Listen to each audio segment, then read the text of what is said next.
ನನ್ನ ಹೆಸರು ಅನಿಕೇತ್. ನಮ್ಮ ದೊಡ್ಡ ಚಿಕ್ಕಮ್ಮ ತಾಯಿಜಿ ಮನೆಯಲ್ಲಿ ದೊಡ್ಡ ಪಾರ್ಟಿ ಏರ್ಪಡಿಸಿದ್ದರು. ಆ ಸಂತೋಷಕ್ಕೆ ಕಾರಣ ಅವರ ಮಗ ಅಮೆರಿಕಾದಿಂದ ಡಾಕ್ಟರ್ ಆಗಿ ಮನೆಗೆ ಬರುತ್ತಿದ್ದ. ಮತ್ತು ನಾನು ಬಾಲ್ಯದಿಂದಲೂ ನನ್ನ ಚಿಕ್ಕಪ್ಪನ ತಾವು ಜಿ ಕರುಣೆಯ ಮೇಲೆ ಬೆಳೆದವನು. ನನ್ನನ್ನು ಸರ್ಕಾರಿ ಶಾಲೆಗೆ ಸೇರಿಸಲಾಗಿತ್ತು. ನಾನು ಇಡೀ ರಾತ್ರಿ ಪುಸ್ತಕಗಳನ್ನು ಓದುತ್ತಿದ್ದೆ. ಮತ್ತು ಇಂದು ನನ್ನ ದೊಡ್ಡ ಚಿಕ್ಕಮ್ಮ ಎಲ್ಲರನ್ನೂ ಮನೆಗೆ ಆಹ್ವಾನಿಸಿದ್ದಾಗ ಅವರು ಹೆಮ್ಮೆಯಿಂದ ತಮ್ಮ ಡಾಕ್ಟರ್ ಮಗನ ಯಶಸ್ಸಿನ ಕಥೆಗಳನ್ನು ಎಲ್ಲರಿಗೂ ಹೇಳುತ್ತಿದ್ದರು. ಇದ್ದಕ್ಕಿದ್ದಂತೆ ಪಕ್ಷಕ್ಕೆ ಆಗಮಿಸುತ್ತಿದ್ದ ಸಹಾಯಕ ಕಮಿಷನರ್ ಅವರನ್ನು ಸ್ವಾಗತಿಸಲು ಎಲ್ಲರೂ ಹೂವಿನ ಹಾರಗಳನ್ನು ಹಿಡಿದು ಬಾಗಿಲಿನತ್ತ ಓಡಿದರು. ನನ್ನ ದೊಡ್ಡ ಚಿಕ್ಕಮ್ಮ ಭಾವನಾ ತ್ರಿಪಾಠಿ ಓಡುತ್ತಾ ಬಾಗಿಲಿಗೆ ಬಂದರು. ಅವರು ಸಹಾಯಕ ಕಮಿಷನರ್ ಅವರನ್ನು ನೋಡಿದಾಗ ಅವರಿಗೆ ಆಶ್ಚರ್ಯವಾಯಿತು, ಏಕೆಂದರೆ ಅವರು ನಾನೇ ಆಗಿದ್ದೆ. ನಾನು ಒಂದು ಮೂಲೆಯಲ್ಲಿ ಮೌನವಾಗಿ ನಿಂತು ಇಂದು ಮನೆಯಲ್ಲಿ ಸಂತೋಷದಿಂದ ಕುಣಿಯುತ್ತಿದ್ದ ಮುಕೇಶ್ನನ್ನು ನೋಡುತ್ತಿದ್ದೆ. ಇಂದು ಅವನ ಜನ್ಮದಿನವೂ ಹೌದು, ನನ್ನ ಜನ್ಮದಿನವೂ ಹೌದು. ಆದರೆ ನಮ್ಮಿಬ್ಬರ ನಡುವೆ ತಾರತಮ್ಯ ಮಾಡಲಾಗುತ್ತಿತ್ತು. ಆದರೆ ನನ್ನ ನಾಲಿಗೆ ಸಂಪೂರ್ಣವಾಗಿ ಸ್ತಬ್ಧವಾಗಿತ್ತು. ನನ್ನಲ್ಲಿ ಸಾಕಷ್ಟು ತಾಳ್ಮೆ ಇತ್ತು. ನನಗೆ ತಿಳಿದಿತ್ತು, ನಾನು ಅವರ ಸ್ವಂತ ಮಗನಲ್ಲ, ಹಾಗಾಗಿ ನನಗೆ ಪ್ರಾಮುಖ್ಯತೆ ಸಿಗುವುದಿಲ್ಲ. ನಾನು ನನ್ನನ್ನು ನಿಯಂತ್ರಿಸಿಕೊಂಡು ಎಲ್ಲವನ್ನೂ ಮೌನವಾಗಿ ನೋಡುತ್ತಾ ಇದ್ದೆ. ನಾನು ಹೊರಗೆ ಬಂದು ತೋಟದಲ್ಲಿ ಕುಳಿದೆ. ಇಂದು ನಾವಿಬ್ಬರೂ, ನಾನು ಮತ್ತು ಮುಕೇಶ್ 10 ವರ್ಷದವರಾಗಿದ್ದೆವು. ಮುಕೇಶ್ಗೆ ದುಬಾರಿ ಶಾಲೆಗೆ ಪ್ರವೇಶ ನೀಡಲಾಗಿತ್ತು. ಆದರೆ ಈ ಮನೆಯಲ್ಲಿ ನನ್ನ ಬಗ್ಗೆ ಯಾರೂ ಮಾತನಾಡುತ್ತಲೂ ಇರಲಿಲ್ಲ. ನಾನು ಓದಬೇಕಿತ್ತು, ಯಶಸ್ವಿಯಾಗಬೇಕಿತ್ತು. ನನ್ನ ಹೃದಯ ತುಂಬಾ ದುಃಖದಲ್ಲಿ ಮುಳುಗಿತ್ತು. ನಾನು ಆಗ ಮಗುವಾಗಿದ್ದೆ, ಮತ್ತು ಮಕ್ಕಳ ಹೃದಯದಲ್ಲಿ ಇನ್ನೊಬ್ಬ ಮಗುವಿನ ಆಸೆಗಳು ಈಡೇರುತ್ತಿರುವುದನ್ನು ನೋಡಿದಾಗ ತಮ್ಮ ಆಸೆಗಳೂ ಅದೇ ರೀತಿ ಈಡೇರಬೇಕು ಎಂಬ ಬಯಕೆಗಳು ಮೂಡುತ್ತವೆ.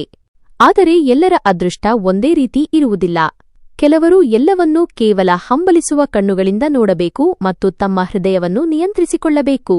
ಸ್ವಲ್ಪ ಸಮಯ ಕಳೆದಿತ್ತು. ಇದ್ದಕ್ಕಿದ್ದಂತೆ ನನ್ನ ಹೆಸರನ್ನು ಕೂಗಿದ ಶಬ್ದ ಕೇಳಿಸಿತು. ನಾನು ತಿರುಗಿ ನೋಡಿದಾಗ ದೊಡ್ಡ ಚಿಕ್ಕಮ್ಮ ಮುಖ್ಯ ಬಾಗಿಲಿನಲ್ಲಿ ನಿಂತಿದ್ದರು. ನಾನು ಮೌನವಾಗಿ ಅವರ ಬಳಿಗೆ ಹೋದೆ. ನಾನು ಅವರಿಗೇನಾದರೂ ಹೇಳುವ ಮುನ್ನವೇ ಅವರು, ಅನಿಕೇತ್, ಇಂದು ರಾತ್ರಿ ನೀನು ಮನೆಯ ಹೊರಗೆ ಇರುವುದು ಉತ್ತಮ. ಇಂದು ನನ್ನ ಮಗನ ಜನ್ಮದಿನ. ನನ್ನ ಎಲ್ಲಾ ಸಂಬಂಧಿಕರು, ನನ್ನ ಸಹೋದರ ಸಹೋದರಿಯರು ಮತ್ತು ಸ್ನೇಹಿತರು ಬರುತ್ತಾರೆ. ನಿನ್ನಿಂದಾಗಿ ನಮಗೆ ಅವಮಾನವಾಗುವುದು ನನಗೆ ಇಷ್ಟವಿಲ್ಲ. ನಾನು ನಿನ್ನ ಪರಿಚಯವನ್ನು ಯಾರಿಗೂ ಮಾಡಿಸಲು ಬಯಸುವುದಿಲ್ಲ.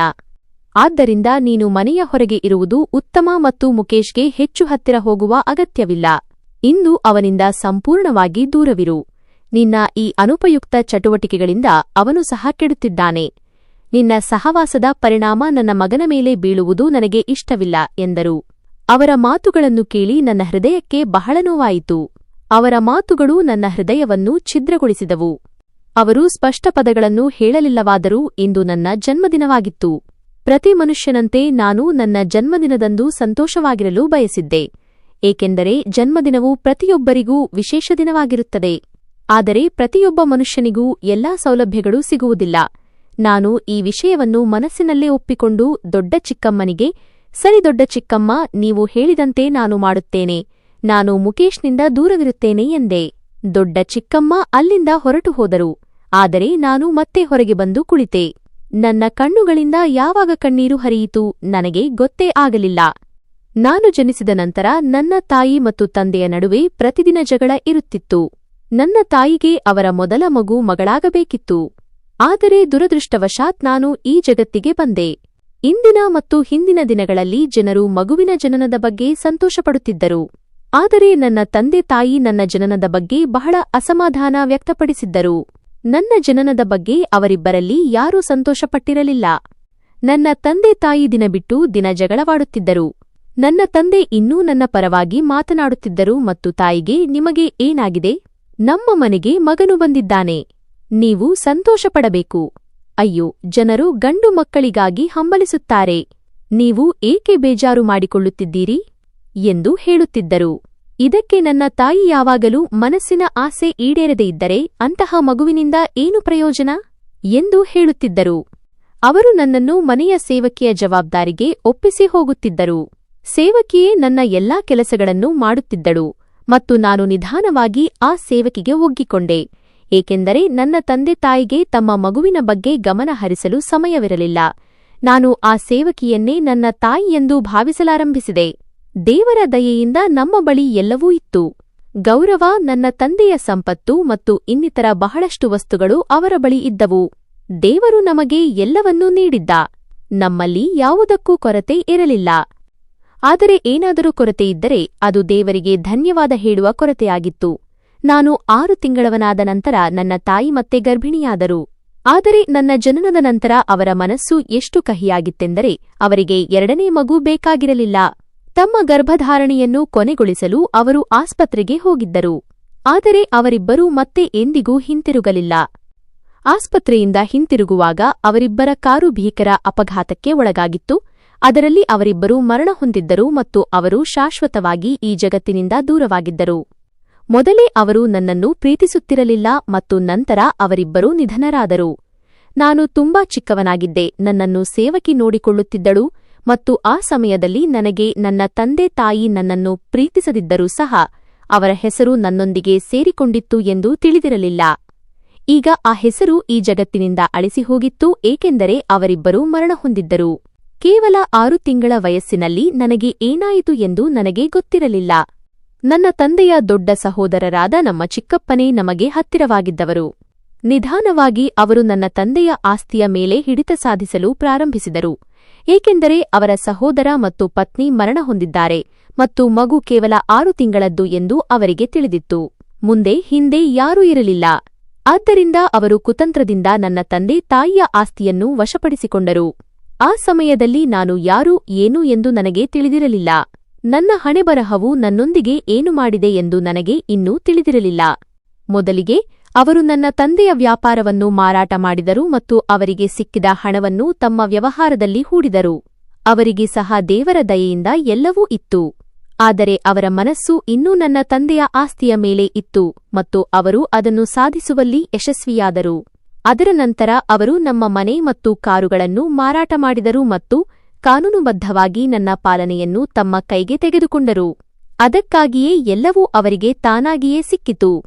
ಶ್ರೀಮಂತ ತಂದೆಯ ಮಗನಾಗಿದ್ದರೂ ನನ್ನ ಜೀವನವು ವಾಚ್ಮ್ಯಾನ್ನ ಮಗನಿಗಿಂತಲೂ ಕೆಟ್ಟದಾಗಿತ್ತು. ಸಮಯವು ತನ್ನ ವೇಗದಲ್ಲಿ ಸಾಗುತ್ತಿತ್ತು. ನನ್ನನ್ನು ನೋಡಿಕೊಳ್ಳಲು ನನ್ನ ತಂದೆ ತಾಯಿ ಇಟ್ಟಿದ್ದ ಸೇವಕಿ ಅವರು ಮರಣ ಹೊಂದಿದ ನಂತರವೂ 3 ವರ್ಷಗಳ ಕಾಲ ನನ್ನನ್ನು ನೋಡಿಕೊಳ್ಳುತ್ತಲೇ ಇದ್ದಳು. ಅವಳು ನನ್ನನ್ನು 3 ವರ್ಷಗಳ ಕಾಲ ಪೋಷಿಸಿದಳು ಮತ್ತು ನಂತರ ಚಿಕ್ಕಪ್ಪ ಆಕೆಯನ್ನು ಕೆಲಸದಿಂದ ತೆಗೆದುಹಾಕಿದರು, ಏಕೆಂದರೆ ಅವಳು ಸಂಬಳ ಹೆಚ್ಚಳಕ್ಕೆ ಬೇಡಿಕೆ ಇಡುತ್ತಿದ್ದಳು. ಮತ್ತು ಅವಳು ಹೋದ ನಂತರ ನನ್ನ ಜೀವನವು ಮತ್ತಷ್ಟು ಹದಗೆಟ್ಟಿತು. ದಿನಕ್ಕೆ ಒಮ್ಮೆ ಮಾತ್ರ ನನಗೆ ಊಟ ಸಿಗುತ್ತಿತ್ತು. ನನ್ನ ಬಟ್ಟೆಗಳ ಬಗ್ಗೆ ಯಾರಿಗೂ ಚಿಂತೆ ಇರಲಿಲ್ಲ. ನನ್ನ ಆಹಾರದ ಬಗ್ಗೆ ಯಾರಿಗೂ ಚಿಂತೆ ಇರಲಿಲ್ಲ. ನಾನು ಯಾವ ಸ್ಥಿತಿಯಲ್ಲಿದ್ದೇನೆ ಎಂದು ಯಾರಿಗೂ ಗೊತ್ತಿರಲಿಲ್ಲ. ಯಾರಾದರೂ ಪ್ರಜ್ಞೆಗೆ ಬಂದರೆ ಮನೆಯ ಯಾವುದೋ ಸೇವಕ ನನ್ನನ್ನು ನೋಡಿ ಸ್ವಲ್ಪ ಕಾಳಜಿ ವಹಿಸುತ್ತಿದ್ದ. ನನ್ನ ಕೈಕಾಲುಗಳನ್ನು ತೊಳೆಯಿಸಿ ನನಗೆ ಬಟ್ಟೆಗಳನ್ನು ಹಾಕಿ ಮತ್ತು ನನಗೆ ಊಟ ನೀಡುತ್ತಿದ್ದ. ಇದು ಪ್ರತಿದಿನದ ಕಥೆಯಾಗಿತ್ತು. ನೋಡುತ್ತಿದ್ದಂತೆ ನಾನು ಬೆಳೆದೆ. ಚಿಕ್ಕಪ್ಪನ ಮಗ ಮುಕೇಶ್ ಕೂಡ ನನ್ನ ವಯಸ್ಸಿನವನಾಗಿದ್ದ. ದೊಡ್ಡ ಚಿಕ್ಕಮ್ಮ ಅವನನ್ನು 6 ವರ್ಷದವನಾಗಿದ್ದಾಗ ಶಾಲೆಯಲ್ಲಿ ಸೇರಿಸಿದ್ದರು. ನಾನು ಶಾಲೆಗೆ ಹೋಗಿ ಓದಲು ಬಯಸಿದ್ದೆ. ನಾನು ಚಿಕ್ಕಪ್ಪನಿಗೆ ಬಹಳಷ್ಟು ವಿನಂತಿಸಿದ್ದೆ. ಅವರಿಗೆ, ಚಿಕ್ಕಪ್ಪ, ನಾನು ಶಾಲೆಗೆ ಹೋಗಿ ಓದಲು ಬಯಸುತ್ತೇನೆ. ಒಬ್ಬ ಸಮರ್ಥ ಮನುಷ್ಯನಾಗಲು ಬಯಸುತ್ತೇನೆ. ದಯವಿಟ್ಟು ನನ್ನನ್ನು ಸೇರಿಸಿ ಎಂದು ಹೇಳಿದ್ದೆ. ಆದರೆ ದೊಡ್ಡ ಚಿಕ್ಕಮ್ಮ ಸ್ಪಷ್ಟವಾಗಿ ನಿರಾಕರಿಸಿದ್ದರು. ಅವರು ನಮ್ಮಲ್ಲಿ ಅನಗತ್ಯ ಹಣವಿಲ್ಲ ಎಂದು ಹೇಳಿದ್ದರು. ಮತ್ತು ದೊಡ್ಡ ಚಿಕ್ಕಮ್ಮ ಏನು ಹೇಳುತ್ತಾರೋ ಅದು ನನ್ನ ಚಿಕ್ಕಪ್ಪನಿಗೆ ಕಲ್ಲಿನ ಗೆರೆಯಾಗಿತ್ತು. ಚಿಕ್ಕಪ್ಪ ಕೆಲವೊಮ್ಮೆ ನನ್ನ ಬಗ್ಗೆ ಸ್ವಲ್ಪ ಸಹಾನುಭೂತಿ ತೋರಿಸುತ್ತಿದ್ದರು. ದೊಡ್ಡ ಚಿಕ್ಕಮ್ಮ ಮಧ್ಯಪ್ರವೇಶಿಸಿ ಅವರನ್ನು ತಡೆಯುತ್ತಿದ್ದರು. ಅದಕ್ಕಾಗಿಯೇ ನನಗೆ 10 ವರ್ಷ ವಯಸ್ಸಾಗಿತ್ತು. ಆದರೆ ಓದುವ ಹೆಸರಿನಲ್ಲಿ ನನಗೆ ಯಾವುದೇ ಶಿಕ್ಷಣವಿರಲಿಲ್ಲ. ನಾನು ಎಷ್ಟೇ ವಿನಂತಿಸಿದರೂ ನನ್ನನ್ನು ಶಾಲೆಗೆ ಸೇರಿಸಲಿಲ್ಲ ಮತ್ತು ಅವರ ಮಗನ ಓದು ಪ್ರಾರಂಭವಾಗಿತ್ತು. ನಾನು ಅಲ್ಲಿ ಕುಳಿತು ಸ್ವಲ್ಪ ಸಮಯ ಕಳೆದಿತ್ತು. ಇದ್ದಕ್ಕಿದ್ದಂತೆ ನನ್ನ ಪಕ್ಕದಲ್ಲಿ ಚಿಕ್ಕಪ್ಪ ಬಂದು ಕುಳಿತರು. ನಾನು ತಕ್ಷಣ ಅವರಿಗೆ ಗೌರವದಿಂದ ಏಳಲು ಪ್ರಾರಂಭಿಸಿದಾಗ ಅವರು ನನ್ನ ಕೈ ಹಿಡಿದರು ಮತ್ತು ನನ್ನ ಕೈಯನ್ನು ಹಿಡಿದು, ಮಗನೇ, ಇಂದು ನಿನ್ನ ಜನ್ಮದಿನವೂ ಇದೆ ಎಂದು ನನಗೆ ತಿಳಿದಿದೆ ಮತ್ತು ನೆನಪಿದೆ. ಆದರೆ ನೋಡು ಮಗನೇ, ಪರಿಸ್ಥಿತಿಗೆ ಅನುಗುಣವಾಗಿ ನಾನು ನಿನ್ನ ಜನ್ಮದಿನವನ್ನು ಆಚರಿಸಲು ಸಾಧ್ಯವಿಲ್ಲ. ನಿನ್ನ ದೊಡ್ಡ ಚಿಕ್ಕಮ್ಮನಿಗೆ ಕೋಪ ಬರುತ್ತದೆ ಎಂದು ನಿನಗೆ ತಿಳಿದಿದೆಯಲ್ಲವೇ? ನಿನಗೆ ಯಾವುದೇ ಉಡುಗೊರೆಯನ್ನು ಸಹ ನೀಡಲು ಸಾಧ್ಯವಿಲ್ಲ. ಹೌದು, ಆದರೆ ನಾನು ನಿನ್ನ ಹೃದಯದ ಆಸೆಯನ್ನು ಈಡೇರಿಸುತ್ತಿದ್ದೇನೆ. ಇಂದು ನಾನು ನಿನಗೆ ಉಡುಗೊರೆಯಾಗಿ ನಿನ್ನ ಆಸೆಯನ್ನೇ ಪೂರೈಸಲು ನಿರ್ಧರಿಸಿದೆ ಎಂದರು. ಅವರ ಮಾತನ್ನು ಕೇಳಿ ನಾನು ಸಂಪೂರ್ಣವಾಗಿ ಅವರ ಕಡೆಗೆ ಗಮನಹರಿಸಿದೆ. ಏಕೆಂದರೆ ಅವರು ನನ್ನ ಯಾವ ಆಸೆಯನ್ನು ಈಡೇರಿಸುವ ಬಗ್ಗೆ ಮಾತನಾಡುತ್ತಿದ್ದಾರೆಂದು ನನಗೆ ಅರ್ಥವಾಗಲಿಲ್ಲ. ಸ್ವಲ್ಪ ಸಮಯದವರೆಗೆ ಅವರು ಮೌನವಾಗಿದ್ದರು ಮತ್ತು ನಂತರ ನಿಧಾನವಾಗಿ ನನ್ನ ಕಡೆಗೆ ನೋಡುತ್ತಾ, ಅನಿಕೇತ್, ನಾನು ನಿನ್ನನ್ನು ಇಲ್ಲಿನ ಒಂದು ಸರ್ಕಾರಿ ಶಾಲೆಗೆ ಸೇರಿಸಿದ್ದೇನೆ. ನಾಳೆಯಿಂದ ನೀನು ಶಾಲೆಗೆ ಹೋಗು.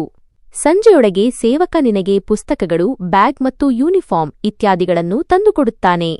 ಈಗ ನೋಡು, ನನಗೆ ಅಲ್ಲಿಂದ ಯಾವುದೇ ದೂರು ಬರಬಾರದು ಮತ್ತು ನಾನು ಯಾವುದೇ ಪೋಷಕರ ಸಭೆಗೆ ಹೋಗುವುದಿಲ್ಲ. ನಾನು ವ್ಯಾಪಾರದ ಕಾರಣದಿಂದಾಗಿ ಕಾರ್ಯನಿರತನಾಗಿರುತ್ತೇನೆ ಮತ್ತು ನನಗೂ ನನ್ನದೇ ಆದ ಗೌರವವಿದೆ. ನಾನು ಸರ್ಕಾರಿ ಶಾಲೆಗೆ ಹೋಗುವುದು ಚೆನ್ನಾಗಿ ಕಾಣುವುದಿಲ್ಲ. ವಾಸ್ತವವಾಗಿ ಅಂತಹ ಸರ್ಕಾರಿ ಶಾಲೆಗಳ ಪಕ್ಕದಿಂದ ಹಾದು ಹೋಗುವುದನ್ನು ಸಹ ನಾನು ನನ್ನ ಅವಮಾನ ಎಂದು ಭಾವಿಸುತ್ತೇನೆ.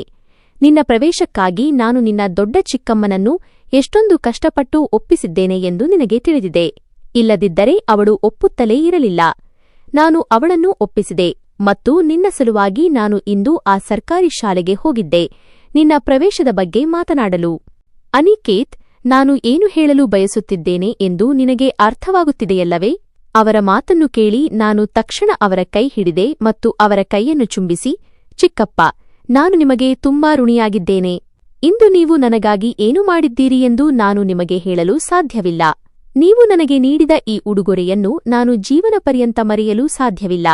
ನಾನು ಜೀವನ ಪರ್ಯಂತ ನಿಮ್ಮ ಉಪಕಾರಿಯಾಗಿರುತ್ತೇನೆ ಎಂದೆ.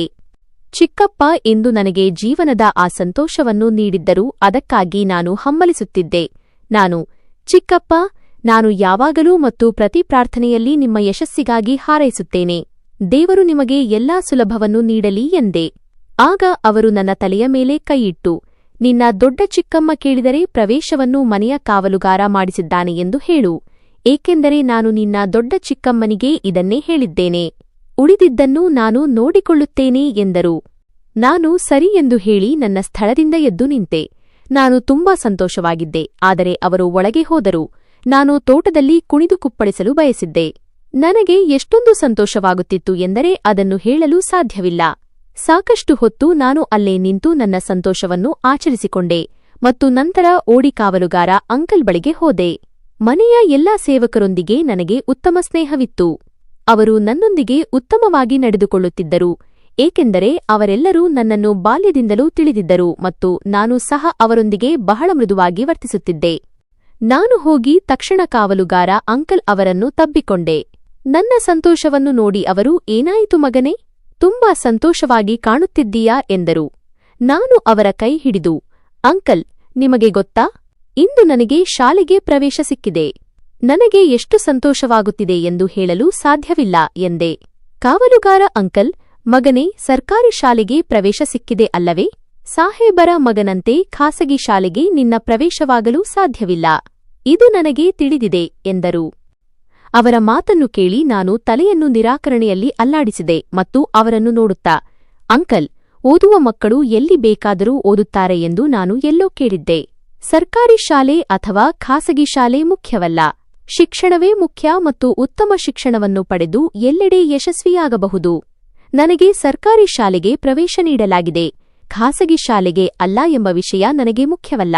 ನನಗೆ ಈಗಲಾದರೂ ಶಿಕ್ಷಣ ಸಿಗುತ್ತದೆ ಎಂಬ ವಿಷಯಕ್ಕೆ ನಾನು ಸಂತೋಷವಾಗಿದ್ದೇನೆ ಎಂದೆ. ನನ್ನ ಈ ವರ್ತನೆಯನ್ನು ನೋಡಿ ಅವರು ನನಗೆ ಸಾಕಷ್ಟು ಆಶೀರ್ವಾದ ನೀಡಿದರು ಮತ್ತು, ಮಗನೇ, ನೀನು ಒಂದು ದಿನ ಬಹಳ ಮುಂದೆ ಹೋಗುತ್ತೀಯಾ ಎಂದರು. ಸಮಯವು ತನ್ನ ವೇಗದಲ್ಲಿ ಸಾಗುತ್ತಿತ್ತು. ರಾತ್ರಿ ಆಗುತ್ತಿದ್ದಂತೆಯೇ ಮನೆಯಲ್ಲಿ ಬಿರುಗಾಳಿ ಬಂದಿತ್ತು. ಮುಕೇಶ್ನ ಜನ್ಮದಿನದ ಪಾರ್ಟಿಯಲ್ಲ, ಆದರೆ ಅದು ದೊಡ್ಡ ಚಿಕ್ಕಮ್ಮನ ಪಾರ್ಟಿಯಂತೆ ಭಾಸವಾಗುತ್ತಿತ್ತು. ಅವರ ಎಲ್ಲಾ ಗೆಳತಿಯರು, ಸಂಬಂಧಿಕರು ಮತ್ತು ಕುಟುಂಬದ ಸದಸ್ಯರಿಂದ ಮನೆಯಲ್ಲಿ ತುಂಬಿತ್ತು. ಎಲ್ಲೆಲ್ಲೂ ಶಬ್ದವೇ ಇತ್ತು. ಆದರೆ ಮುಕೇಶ್ ಒಂದು ಮೂಲೆಯಲ್ಲಿ ಕುಳಿತು ವಿಡಿಯೋ ಗೇಮ್ ಆಡುತ್ತಿದ್ದ. ನನಗೆ ಮುಕೇಶ್ನ ಬಳಿ ಹೋಗಿ ಕುಳಿತುಕೊಳ್ಳಬೇಕೆನ್ನಿಸಿತು. ಆದರೆ ದೊಡ್ಡ ಚಿಕ್ಕಮ್ಮನ ಆ ಮಾತು ನೆನಪಾಯಿತು. ಅವರು ನನ್ನನ್ನು ಅವಮಾನಿಸಿದ ರೀತಿ, ಅದನ್ನು ನಾನು ಯಾವುದೇ ಬೆಲೆಗೆ ಮರೆಯಲು ಸಾಧ್ಯವಿರಲಿಲ್ಲ. ಆದ್ದರಿಂದ ನಾನು ಮೌನವಾಗಿ ಹೊರಗೆ ಹೋಗಿ ಒಂದು ಮೂಲೆಯಲ್ಲಿ ಕುಳಿತೆ. ಸುಮಾರು ರಾತ್ರಿ ಮಧ್ಯರಾತ್ರಿ 1:30 ಸುಮಾರಿಗೆ ಅತಿಥಿಗಳು ತಮ್ಮ ತಮ್ಮ ಮನೆಗಳಿಗೆ ಹೊರಟರು ಮತ್ತು ಅಲ್ಲಿಯವರೆಗೆ ನಾನು ತೋಟದಲ್ಲಿ ಹುಲ್ಲಿನ ಮೇಲೆ ಮಲಗಿ ನಿದ್ದೆ ಮಾಡಿದ್ದೆ. ಒಬ್ಬ ಸೇವಕ ನನ್ನನ್ನು ಬಲವಂತವಾಗಿ ಎಬ್ಬಿಸಿ ಒಳಗೆ ಕರೆದೊಯ್ದ. ನನಗೆ ಒಂದು ಸ್ಟೋರ್ ರೂಂನಂತಹ ಕೊಠಡಿಯನ್ನು ನೀಡಲಾಗಿತ್ತು. ಅಲ್ಲಿ ನಾನು ಬಾಲ್ಯದಿಂದಲೂ ನನ್ನ ಜೀವನವನ್ನು ಕಳೆಯುತ್ತಿದ್ದೆ. ನಾನು ಹಾಸಿಗೆಯ ಮೇಲೆ ಮಲಗಿದೆ ಮತ್ತು ನನಗೆ ನಿದ್ದೆಯೂ ಬಂದಿತು. ಮರುದಿನ ಬೆಳಿಗ್ಗೆ ಒಬ್ಬ ಸೇವಕಿ ನನ್ನನ್ನು ಎಬ್ಬಿಸಿದಳು. ಅವಳು ಕೈಯಲ್ಲಿ ಯೂನಿಫಾರ್ಮ್, ಬ್ಯಾಗ್, ಪುಸ್ತಕಗಳು ಮತ್ತು ಶೂಗಳನ್ನು ಹಿಡಿದು ನಿಂತಿದ್ದಳು. ನಾನು ತಕ್ಷಣ ಎದ್ದು ಕುಳಿತೆ. ಅವಳು ಆ ಸಾಮಾನುಗಳನ್ನು ನನ್ನ ಕಡೆಗೆ ನೀಡುತ್ತಾ, ಅನಿಕೇತ್ ಮಗನೇ, ಬೇಗ ಸಿದ್ಧನಾಗು. ನಿನ್ನನ್ನು ಶಾಲೆಗೆ ಕಾವಲುಗಾರ ಕರೆದುಕೊಂಡು ಹೋಗುತ್ತಾನೆ. ಸಾಹೇಬರು ಸಾಮಾನುಗಳನ್ನು ಕಳುಹಿಸಿದ್ದಾರೆ ಎಂದಳು. ನಾನು ಸಾಮಾನುಗಳ ಕಡೆಗೆ ನೋಡಿದಾಗ ನನ್ನ ಕಣ್ಣುಗಳು ತುಂಬಿ ಬಂದವು. ಜೀವನ ಇಷ್ಟೊಂದು ಸುಂದರವಾಗುತ್ತದೆ ಎಂದು ನಾನು ಕನಸಿನಲ್ಲಿಯೂ ಅಂದುಕೊಂಡಿರಲಿಲ್ಲ. ನಾನು ಎಂದಿಗೂ ಶಿಕ್ಷಣ ಪಡೆಯಲು ಸಾಧ್ಯವಾಗುವುದಿಲ್ಲ ಎಂದು ನನಗೆ ಅನಿಸುತ್ತಿತ್ತು. ಆದರೆ ಇಂದು ನನ್ನ ಆ ಕನಸು ನನಸಾಗುತ್ತಿತ್ತು. ನಾನು ತಕ್ಷಣ ನನ್ನ ಕಣ್ಣುಗಳನ್ನು ಒರೆಸಿದೆ ಮತ್ತು ಸೇವಕಿಗೆ ಧನ್ಯವಾದ ಹೇಳಿ ಸ್ನಾನಗೃಹಕ್ಕೆ ಹೋದೆ. ಸ್ನಾನ ಮಾಡಿ ಬಟ್ಟೆ ಬದಲಾಯಿಸಿ ಟೈ ಇತ್ಯಾದಿಗಳನ್ನು ಹಾಕಿಕೊಂಡೆ. ಸ್ಕೂಲ್ ಬ್ಯಾಗ್ ಧರಿಸಿ ನಾನು ಹೊರಗೆ ಬಂದೆ. ನನ್ನ ಜೀವನದಲ್ಲಿ ಇಂತಹ ಬಿರುಗಾಳಿ ಬರಲಿದೆ ಎಂದು ನನಗೆ ತಿಳಿದಿರಲಿಲ್ಲ. ನಾನು ಸರ್ಕಾರಿ ಶಾಲೆಯ ಸಮವಸ್ತ್ರವನ್ನು ಧರಿಸಿದ್ದೆ. ನೀಲಿ ಬಣ್ಣದ ಪ್ಯಾಂಟ್ ಮತ್ತು ಬಿಳಿ ಬಣ್ಣದ ಶರ್ಟ್ ಮತ್ತು ಕುತ್ತಿಗೆಯಲ್ಲಿ ಟೈ ಇತ್ತು. ಆದರೆ ಅವರಿಂದ ಭಿನ್ನವಾಗಿ ಅವರ ಮಗ ಬಿಳಿ ಪ್ಯಾಂಟ್ ಶರ್ಟ್ನಲ್ಲಿ ಇದ್ದನು ಮತ್ತು ಬಹಳ ಸ್ಮಾರ್ಟ್ ಆಗಿ ಕಾಣುತ್ತಿದ್ದ. ಆದರೂ ಸಹ ದೇವರು ಯಾವಾಗಲೂ ನನ್ನನ್ನು ಅವನಿಗಿಂತ ಶ್ರೇಷ್ಠನಾಗಿ ಇರಿಸಿದ್ದ.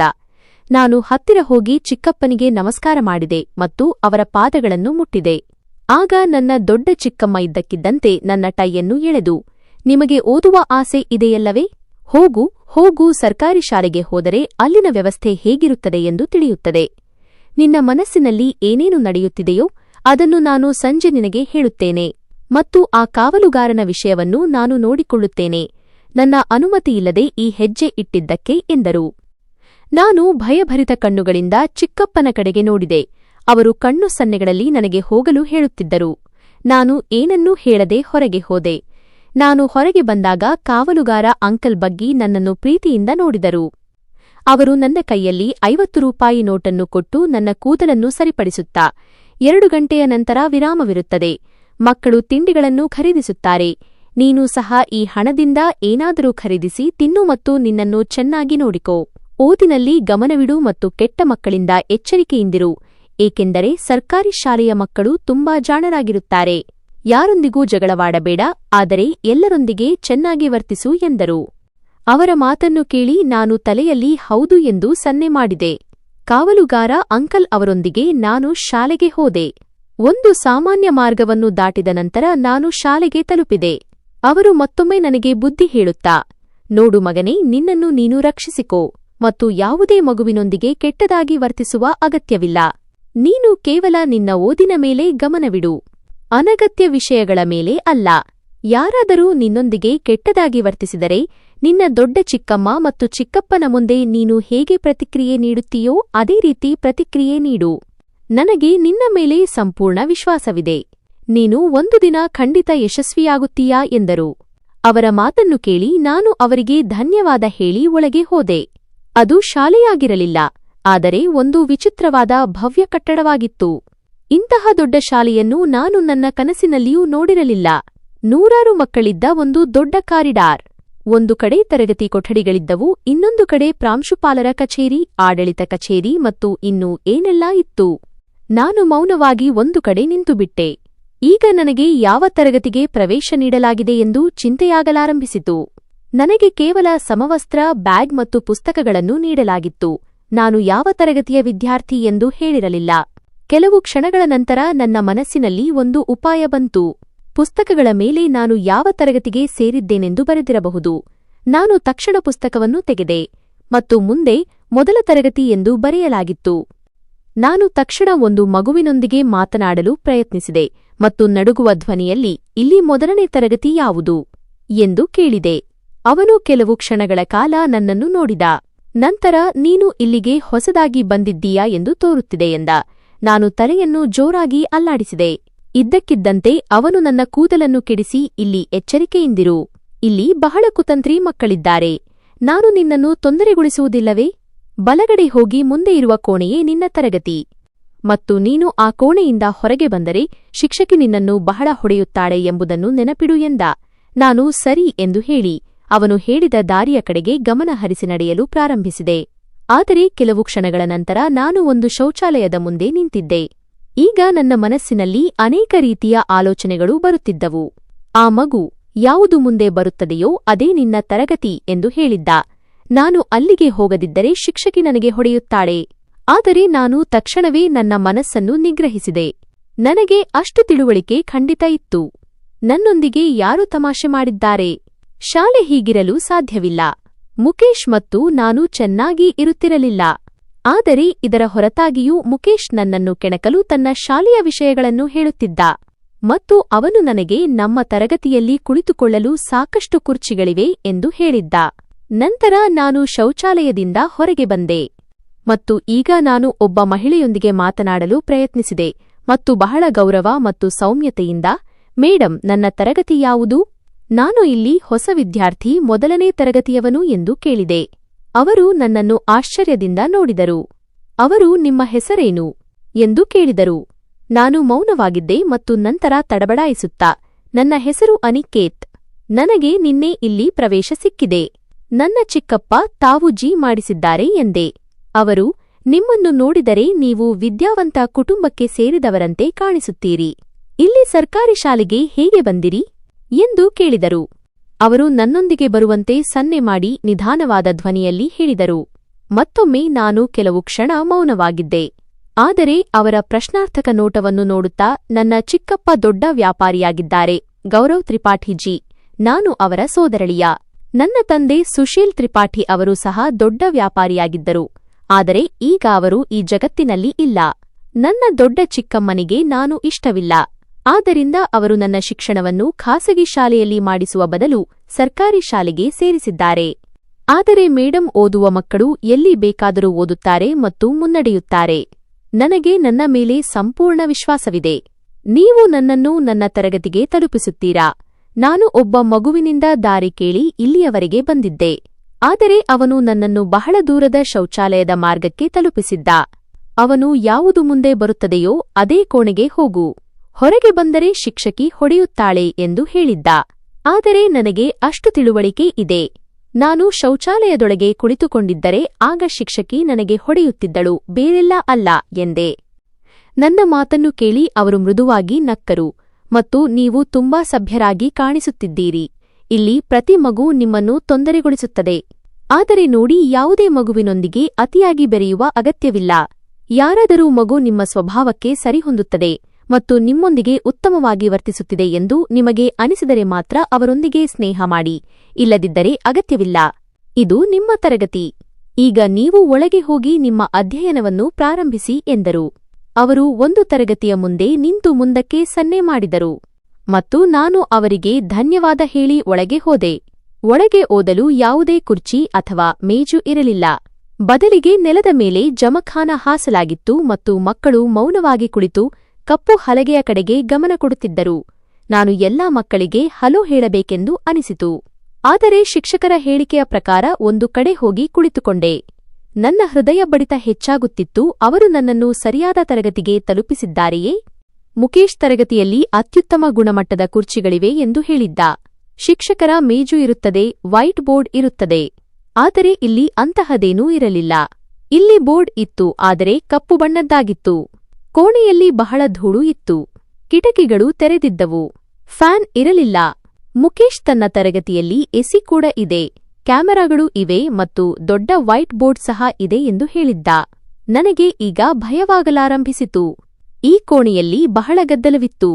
ಕೆಲವು ಮಕ್ಕಳು ಪರಸ್ಪರ ಹೊಡೆಯುತ್ತಿದ್ದರು, ಕೆಲವರು ಒಬ್ಬರಿಗೊಬ್ಬರು ಕಾಗದಗಳನ್ನು ಹಾರಿಸುತ್ತಿದ್ದರು ಮತ್ತು ಕೆಲವರು ಬೈಗಳ ಮೂಲಕ ಮಾತನಾಡುತ್ತಿದ್ದರು.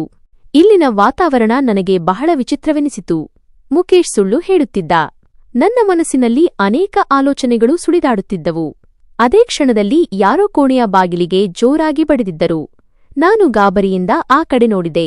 ಆಗ ಮುಂದೆ ದಷ್ಟಪುಷ್ಟ ವ್ಯಕ್ತಿ ನಿಂತಿದ್ದನು. ಅವನ ಹೊಟ್ಟೆಯು ಪ್ಯಾಂಟ್ನಿಂದಲೂ ಹೊರಗೆ ಹೋಗುತ್ತಿತ್ತು. ಬಾಯಲ್ಲಿ ಗುಟ್ಕಾ ಇತ್ತು ಮತ್ತು ಕಣ್ಣುಗಳಲ್ಲಿ ಕಾಡಿಗೆ ಹಾಕಿದ್ದನು. ಆ ವ್ಯಕ್ತಿ ಒಳಗೆ ಪ್ರವೇಶಿಸಿದ. ಅವರನ್ನು ನೋಡಿದ ತಕ್ಷಣ ಎಲ್ಲಾ ಮಕ್ಕಳು ಎದ್ದು ನಿಂತರು. ನಾನು ತಕ್ಷಣ ಅವರನ್ನು ನೋಡಿ ಎದ್ದು ನಿಲ್ಲುವುದು ಉತ್ತಮ ಎಂದು ಭಾವಿಸಿದೆ. ಇದ್ದಕ್ಕಿದ್ದಂತೆ ಅವರು ನನ್ನ ಕಡೆಗೆ ನೋಡುತ್ತಾ, ಅನಿಕೇತ್, ಹೊರಗೆ ಬನ್ನಿ, ನಾನು ಎಲ್ಲರಿಗೂ ನಿಮ್ಮ ಪರಿಚಯ ಮಾಡಿಸುತ್ತೇನೆ. ನಂತರ ನೀವು ಹೋಗಿ ನಿಮ್ಮ ಚಿಕ್ಕಪ್ಪನಿಗೆ ತಿಳಿಸಿ, ಸರಿ ಎಂದರು. ನಾನು ಹಿಂಜರಿಯುತ್ತಾ ಅವರ ಬಳಿಗೆ ತಲುಪಿದೆ. ಅವರು ನನ್ನ ಭುಜದ ಮೇಲೆ ಕೈ ಇಟ್ಟರು ಮತ್ತು ಎಲ್ಲಾ ಮಕ್ಕಳನ್ನು ನೋಡುತ್ತಾ, ಇವನು ಒಬ್ಬ ದೊಡ್ಡ ವ್ಯಾಪಾರಿಯ ಸೋದರಳಿಯ. ನನ್ನ ಶಾಲೆಗೆ ಸಾಕಷ್ಟು ದೇಣಿಗೆ ನೀಡಿದ್ದಾರೆ. ಎಲ್ಲ ಮಕ್ಕಳು ಈ ಮಗುವಿನ ಬಗ್ಗೆ ಚೆನ್ನಾಗಿ ಕಾಳಜಿ ವಹಿಸಿ. ಯಾರೂ ಈ ಮಗುವಿಗೆ ತೊಂದರೆ ಕೊಡಬಾರದು. ಮತ್ತು ಹೌದು, ಅವರೊಂದಿಗೆ ಒಳ್ಳೆಯ ಮಾತುಗಳನ್ನು ಆಡಿ ಮತ್ತು ಹಿಂದಿನ ಪಠ್ಯಕ್ರಮವನ್ನು ಅವನಿಗೆ ನೀಡಿ. ಯಾರ ಬಳಿಯಾದರೂ ಇದ್ದರೆ ಇಲ್ಲದಿದ್ದರೆ ಅಗತ್ಯವಿಲ್ಲ. ಹೇಗಾದರೂ ಈ ಶ್ರೀಮಂತ ತಂದೆಯ ಮಗುವಿಗೆ ಓದದೆ ಸಹ ಪಾಸ್ ಆಗಲು ಸಿಗುತ್ತದೆ ಎಂದರು. ಅವರ ಮಾತುಗಳನ್ನು ಕೇಳಿ ನನಗೆ ಆಶ್ಚರ್ಯವಾಯಿತು. ನಾನು ಆಘಾತದಿಂದ ಅವರ ಕಡೆಗೆ ನೋಡಿದೆ ಮತ್ತು ನಂಬಲು ಸಾಧ್ಯವಾಗದೆ, ಸರ್, ಓದದೆ ಹೇಗೆ ಪಾಸ್ ಆಗಬಹುದು? ಮುಕೇಶ್ ಬಹಳಷ್ಟು ಓದುತ್ತಾನೆ, ಆದರೂ ಅವನಿಗೆ ಉತ್ತಮ ಅಂಕಗಳು ಸಿಗುವುದಿಲ್ಲ ಎಂದು ಹೇಳಿದೆ. ನನ್ನ ಮಾತನ್ನು ಕೇಳಿ ಶಿಕ್ಷಕ ನಗಲಾರಂಭಿಸಿದ ಮತ್ತು ನನ್ನನ್ನು ನೋಡುತ್ತಾ, ಬಹಳ ಬೇಗ ನಿನಗೆ ನನ್ನ ಮಾತಿನ ಅರ್ಥ ತಿಳಿಯುತ್ತದೆ. ನೀನು ಹಿಂದೆ ಕೂರುವ ಅಗತ್ಯವಿಲ್ಲ. ನೀನು ಜಮಖಾನದ ಪ್ರತ್ಯೇಕ ಭಾಗದಲ್ಲಿ ಕೂರು. ಹೇಗಾದರೂ ನೀನು ನಮ್ಮ ದಾನಿಗಳ ಸೋದರಳಿಯ. ನಿನಗೆ ಗೌರವ ನೀಡಲೇಬೇಕು ಎಂದರು. ಅವರ ಈ ಮಾತುಗಳು ನನಗೆ ಬಹಳ ವಿಚಿತ್ರವೆನಿಸಿದವು. ಕೊನೆಯಲ್ಲಿ ಈ ದೇಣಿಗೆ ಡೊನೇಷನ್ ಎಂದರೇನು? ಈ ಬಗ್ಗೆ ನನಗೆ ಏನೂ ತಿಳಿದಿರಲಿಲ್ಲ.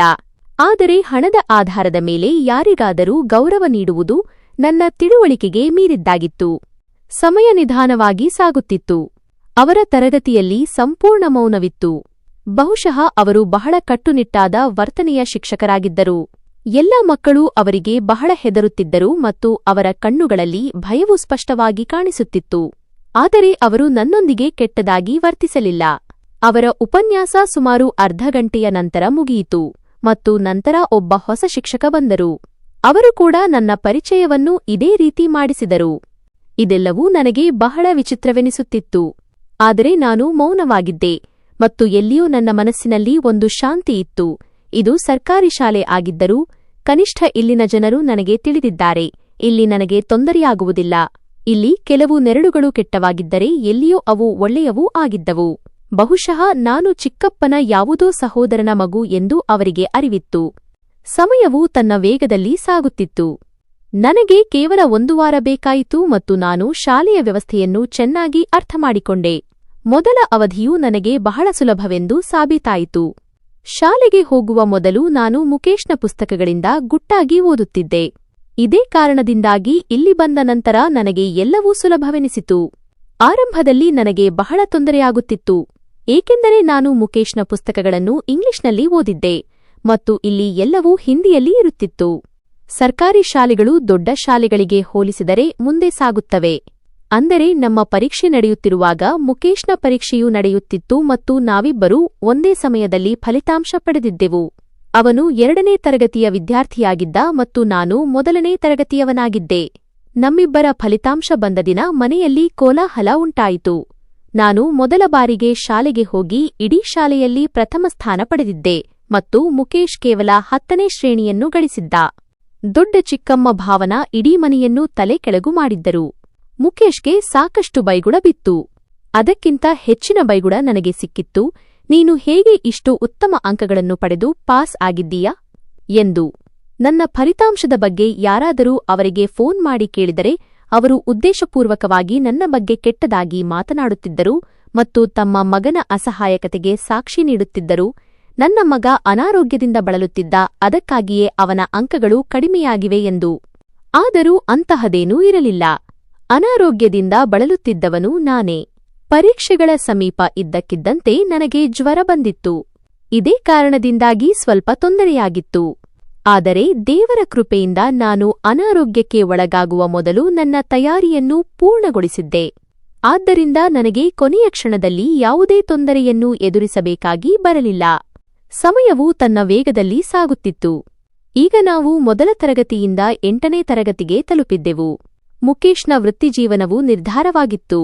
ಅವನು ಪ್ರೌಢಶಾಲೆಯ ನಂತರ ಲಂಡನ್ನಲ್ಲಿ ಡಾಕ್ಟರ್ ಆಗಲು ಹೋಗುತ್ತಿದ್ದ ಮತ್ತು ನಾನು ದೆಹಲಿ ನಗರಕ್ಕೆ ಹೋಗಿ ದೆಹಲಿಯ ಕಾಲೇಜಿನಲ್ಲಿ ಪ್ರವೇಶ ಪಡೆಯಲು ಬಯಸಿದ್ದೆ. ಅಲ್ಲಿ ನನ್ನ ಸೋದರತ್ತೆ ವಾಸಿಸುತ್ತಿದ್ದರು. ಚಿಕ್ಕಪ್ಪನವರು ನನ್ನ ವ್ಯವಸ್ಥೆಯನ್ನು ಮಾಡಿರಲಿಲ್ಲ, ಏಕೆಂದರೆ ದೊಡ್ಡ ಚಿಕ್ಕಮ್ಮನಿಗೆ ನಾನು ಒಂದು ಕಣ್ಣಿಗೂ ಇಷ್ಟವಿರಲಿಲ್ಲ.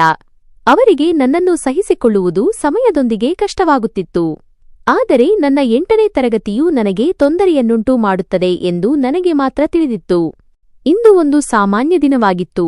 ನಾನು ಇಡೀ ರಾತ್ರಿ ಕೋಣೆಯಲ್ಲಿ ಕುಳಿತು ಓದುತ್ತಿದ್ದೆ ಮತ್ತು ಮಲಗುತ್ತಲೂ ಇರಲಿಲ್ಲ. ನಾನು ನನ್ನ ನಿದ್ದೆಯನ್ನು ತ್ಯಾಗ ಮಾಡಿದ್ದೆ, ನನ್ನ ಶಾಂತಿಯನ್ನು ತ್ಯಾಗ ಮಾಡಿದ್ದೆ ಮತ್ತು ಕೇವಲ ಓದಿನಲ್ಲಿ ಮನಸ್ಸು ಇಟ್ಟಿದ್ದೆ, ಏಕೆಂದರೆ ನಾನು ನನ್ನ ದಾಖಲೆಯನ್ನು ಉಳಿಸಿಕೊಳ್ಳಬೇಕಾಗಿತ್ತು. ನಾನು ಕೋಣೆಯಲ್ಲಿ ಇದ್ದು ಸ್ವಲ್ಪ ಸಮಯವಾಗಿತ್ತು. ಆಗ ಕೋಣೆಯ ಬಾಗಿಲು ತೆರೆದು ನನ್ನ ಸೋದರ ಸಂಬಂಧಿ ಮುಕೇಶ್ ಒಳಗೆ ಬಂದ. ಅವನನ್ನು ನೋಡಿ ನಾನು ಯಾವುದೇ ಅಸಮಾಧಾನ ವ್ಯಕ್ತಪಡಿಸಲಿಲ್ಲ. ಇದು ಅವರ ಮನೆಯೇ ಆಗಿತ್ತು. ನಾನು ಇಲ್ಲಿ ನನ್ನ ಜೀವನವನ್ನು ಕಳೆಯುತ್ತಿದ್ದೆ. ಒಳಗೆ ಪ್ರವೇಶಿಸುತ್ತಲೇ ಅವನು ನನ್ನನ್ನು ನೋಡಿದೆಯಾ, ನೀನು ವಿಜ್ಞಾನವನ್ನೇ ತೆಗೆದುಕೊಂಡಿದ್ದೀಯಾ ಮತ್ತು ನಾನೂ ಸಹ. ನನಗೆ ಏನೂ ಅರ್ಥವಾಗುತ್ತಿಲ್ಲ. ನೀನು ತುಂಬಾ ಬುದ್ಧಿವಂತನೆಂದು ನನಗೆ ತಿಳಿದಿದೆ. ನೀನು ನನಗೆ ಅರ್ಥಮಾಡಿಸಬಹುದು. ಅಮ್ಮ ನನ್ನನ್ನು ನಿನ್ನ ಬಳಿಗೆ ಬರಲು ಬಿಡುವುದಿಲ್ಲ, ಆದರೆ ನೀನು ನನಗೆ ಹೆಚ್ಚು ಚೆನ್ನಾಗಿ ವಿವರಿಸಬಹುದು ಎಂದು ನನಗೆ ತಿಳಿದಿದೆ ಎಂದ. ಅವನ ಮಾತನ್ನು ಕೇಳಿ ನಾನು ಮೃದುವಾಗಿ ನಕ್ಕು ಅವನನ್ನು ನೋಡುತ್ತಾ, ನೋಡು, ನೀನು ಮೊದಲು ದೊಡ್ಡ ಚಿಕ್ಕಮ್ಮನಿಂದ ಅನುಮತಿ ತೆಗೆದುಕೋ, ಅದರ ನಂತರ ನಾನು ನಿನಗೆ ವಿವರಿಸುತ್ತೇನೆ, ಏಕೆಂದರೆ ಅವರಿಗೆ ಬಹಳ ಕೋಪ ಬರುತ್ತದೆ. ನನಗೆ ಗೊತ್ತು, ಅವರಿಗೆ ಪ್ರತಿಯೊಂದು ವಿಷಯಕ್ಕೂ ಕೋಪ ಬರುತ್ತದೆ. ನಾನು ನಿನ್ನ ಪಕ್ಕದಲ್ಲಿ ನಿಂತಿರುವುದು ಸಹ ಅವರಿಗೆ ಸಹಿಸಲಾಗದು. ಆದ್ದರಿಂದ ನನಗೆ ತೊಂದರೆ ಕೊಡಬೇಡ ಎಂದೆ. ನನ್ನ ಮಾತನ್ನು ಕೇಳಿ ಅವನು ನನ್ನ ಹತ್ತಿರವೇ ಕುಳಿತು, ದಯವಿಟ್ಟು ಅನಿಕೇತ್ ಅಣ್ಣ, ಅರ್ಥಮಾಡಿಕೋ. ನೀನು ನನಗೆ ಕಲಿಸು. ನಾನು ಯಾವಾಗಲೂ ನಿನ್ನ ಋಣಿಯಾಗಿರುತ್ತೇನೆ. ದಯವಿಟ್ಟು ನನಗೆ ಸಹಾಯ ಮಾಡು, ಏಕೆಂದರೆ ನಿನಗಿಂತ ಉತ್ತಮವಾಗಿ ನನಗೆ ಯಾರೂ ವಿವರಿಸಲು ಸಾಧ್ಯವಿಲ್ಲ. ಈ ಬಾರಿ ಸಹ ನನ್ನ ಅಂಕಗಳು ಚೆನ್ನಾಗಿ ಬರದೇ ಇದ್ದರೆ ಅಮ್ಮ ನನ್ನ ಮೇಲೆ ಕೋಪಗೊಳ್ಳುತ್ತಾರೆ ಮತ್ತು ಅವರು ನನಗೆ ಮೊಬೈಲ್ ಫೋನ್ ಕೊಡುತ್ತೇನೆ ಎಂದು ವಾಗ್ದಾನ ಮಾಡಿದ್ದಾರೆ ಎಂದ. ಅವನ ಮಾತನ್ನು ಕೇಳಿ ನಾನು ಸ್ವಲ್ಪ ಹೊತ್ತು ಮೌನವಾಗಿದ್ದೆ ಮತ್ತು ನಂತರ ಒಪ್ಪಿಕೊಂಡೆ. ಏನೇ ಇರಲಿ, ನಮ್ಮಿಬ್ಬರ ನಡುವೆ ಎಂದಿಗೂ ಜಗಳ ಆಗಿರಲಿಲ್ಲ. ದೊಡ್ಡ ಚಿಕ್ಕಮ್ಮನೇ ನಮ್ಮಿಬ್ಬರನ್ನು ದೂರ ಇಡುತ್ತಿದ್ದರು. ನಾನು ನಿಧಾನವಾಗಿ ಅವನಿಗೆ ಅಧ್ಯಯನದ ಬಗ್ಗೆ ವಿವರಿಸಲಾರಂಭಿಸಿದೆ ಮತ್ತು ಅವನು ಸಹ ಬಹಳ ಗಮನವಿಟ್ಟು ನನ್ನ ಮಾತನ್ನು ಅರ್ಥಮಾಡಿಕೊಳ್ಳುತ್ತಿದ್ದ. ನಾವಿಬ್ಬರೂ ಓದುತ್ತಾ ಸ್ವಲ್ಪ ಸಮಯ ಕಳೆದಿತ್ತು. ಆಗ ಕೋಣೆಯ ಬಾಗಿಲು ತೆರೆಯಿತು ಮತ್ತು ದೊಡ್ಡ ಚಿಕ್ಕಮ್ಮ ಒಳಗೆ ಪ್ರವೇಶಿಸಿದರು. ಅವರು ನಮ್ಮಿಬ್ಬರನ್ನೂ ಒಟ್ಟಿಗೆ ನೋಡಿ ಆಶ್ಚರ್ಯಗೊಂಡರು ಮತ್ತು ನಾವು ಸಹ ಅವರನ್ನು ನೋಡಿ ಭಯಪಟ್ಟೆವು. ಅವರು ನಮ್ಮನ್ನು ನೋಡುತ್ತಲೇ, ನೀನು ನನ್ನ ಮಗನನ್ನು ಪ್ರಚೋದಿಸುತ್ತಿದ್ದೀಯಾ ಎಂದು ನನಗೆ ಮೊದಲೇ ಅನುಮಾನವಿತ್ತು, ಆದರೆ ಇಂದು ನಾನು ನಿನ್ನನ್ನು ಕೈಯಿಂದ ಹಿಡಿದುಬಿಟ್ಟೆ. ನಿನ್ನಿಂದಾಗಿಯೇ ನನ್ನ ಮಗನಿಗೆ ಉತ್ತಮ ಅಂಕಗಳು ಸಿಗುವುದಿಲ್ಲ. ಈ ಮನೆಯಲ್ಲಿ ನಿನಗೆ ಈಗ ಜಾಗವಿಲ್ಲ. ನೀನು ಒಬ್ಬ ಸರ್ಕಾರಿ ಶಾಲೆಯ ವಿದ್ಯಾರ್ಥಿ. ನನ್ನ ಮಗ ದೊಡ್ಡ ಶಾಲೆಯಲ್ಲಿ ಓದುತ್ತಾನೆ. ನಿನ್ನ ಮತ್ತು ಅವನ ಹೋಲಿಕೆ ಏನು? ನೀನೇ ನನ್ನ ಮಗನಿಗೆ ಕಲಿಸುವ ನೆಪದಲ್ಲಿ ಅವನಿಗೆ ತಪ್ಪು ಉತ್ತರಗಳನ್ನು ವಿವರಿಸುತ್ತೀಯಾ? ಅದರಿಂದಾಗಿ ಅವನು ನಿನ್ನ ಮಾತು ಕೇಳಿ ಪರೀಕ್ಷೆಗಳಲ್ಲಿ ತಪ್ಪಾಗಿ ಬರೆದು ಬರುತ್ತಾನೆ ಎಂದರು. ಅವರ ಮಾತನ್ನು ಕೇಳಿ ಮುಕೇಶ್ ಎದ್ದು ನಿಂತು ತನ್ನ ತಾಯಿಯನ್ನು ನೋಡುತ್ತಾ, ಇಲ್ಲ ಅಮ್ಮ, ಹಾಗಿಲ್ಲ. ನಿಮಗೆ ತಪ್ಪು ತಿಳುವಳಿಕೆಯಾಗಿದೆ.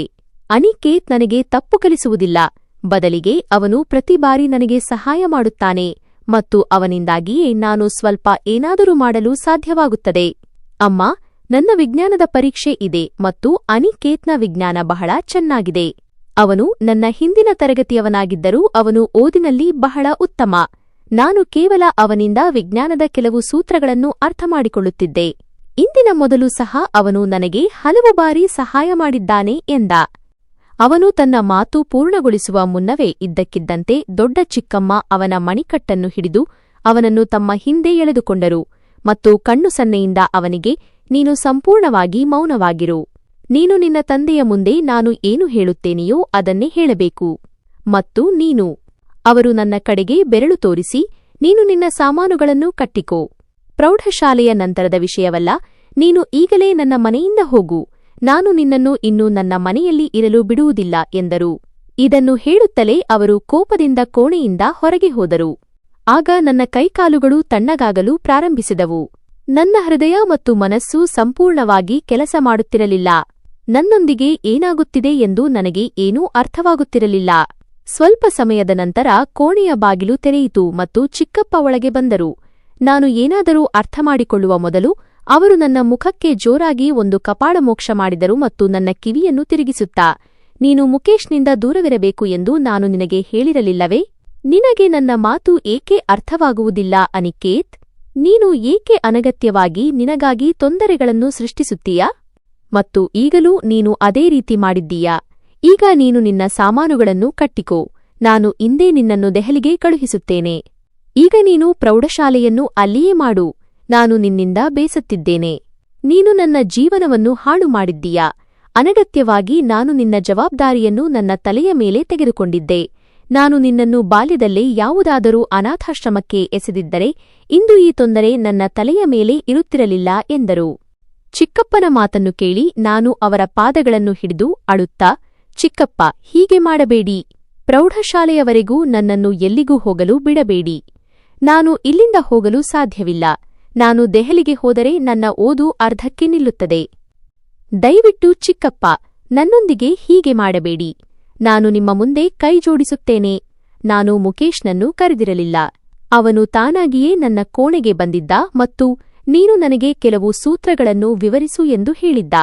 ನಾನು ಅವನಿಗೆ, ನಾನು ನನ್ನ ಓದಿನಲ್ಲಿ ನಿರತನಾಗಿದ್ದೇನೆ ಮತ್ತು ದೊಡ್ಡ ಚಿಕ್ಕಮ್ಮನಿಗೆ ತಿಳಿದರೆ ಒಳ್ಳೆಯದಲ್ಲ ಎಂದು ನಿರಾಕರಿಸಿದ್ದೆ.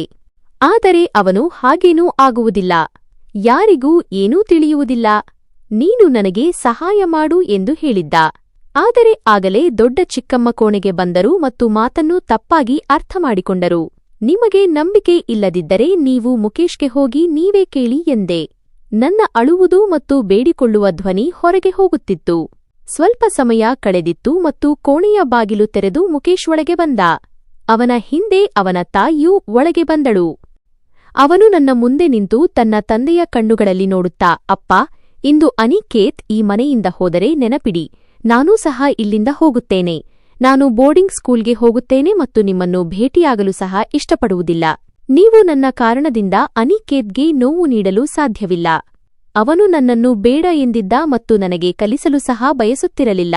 ನಾನೇ ಅವನಿಗೆ ಒತ್ತಾಯ ಮಾಡಿದೆ. ನಿಮ್ಮಿಬ್ಬರಿಗೂ ನನ್ನ ಅಂಕಗಳು ಉತ್ತಮವಾಗಿ ಬರಬೇಕೆಂದು ಆಸೆಯಿದೆ.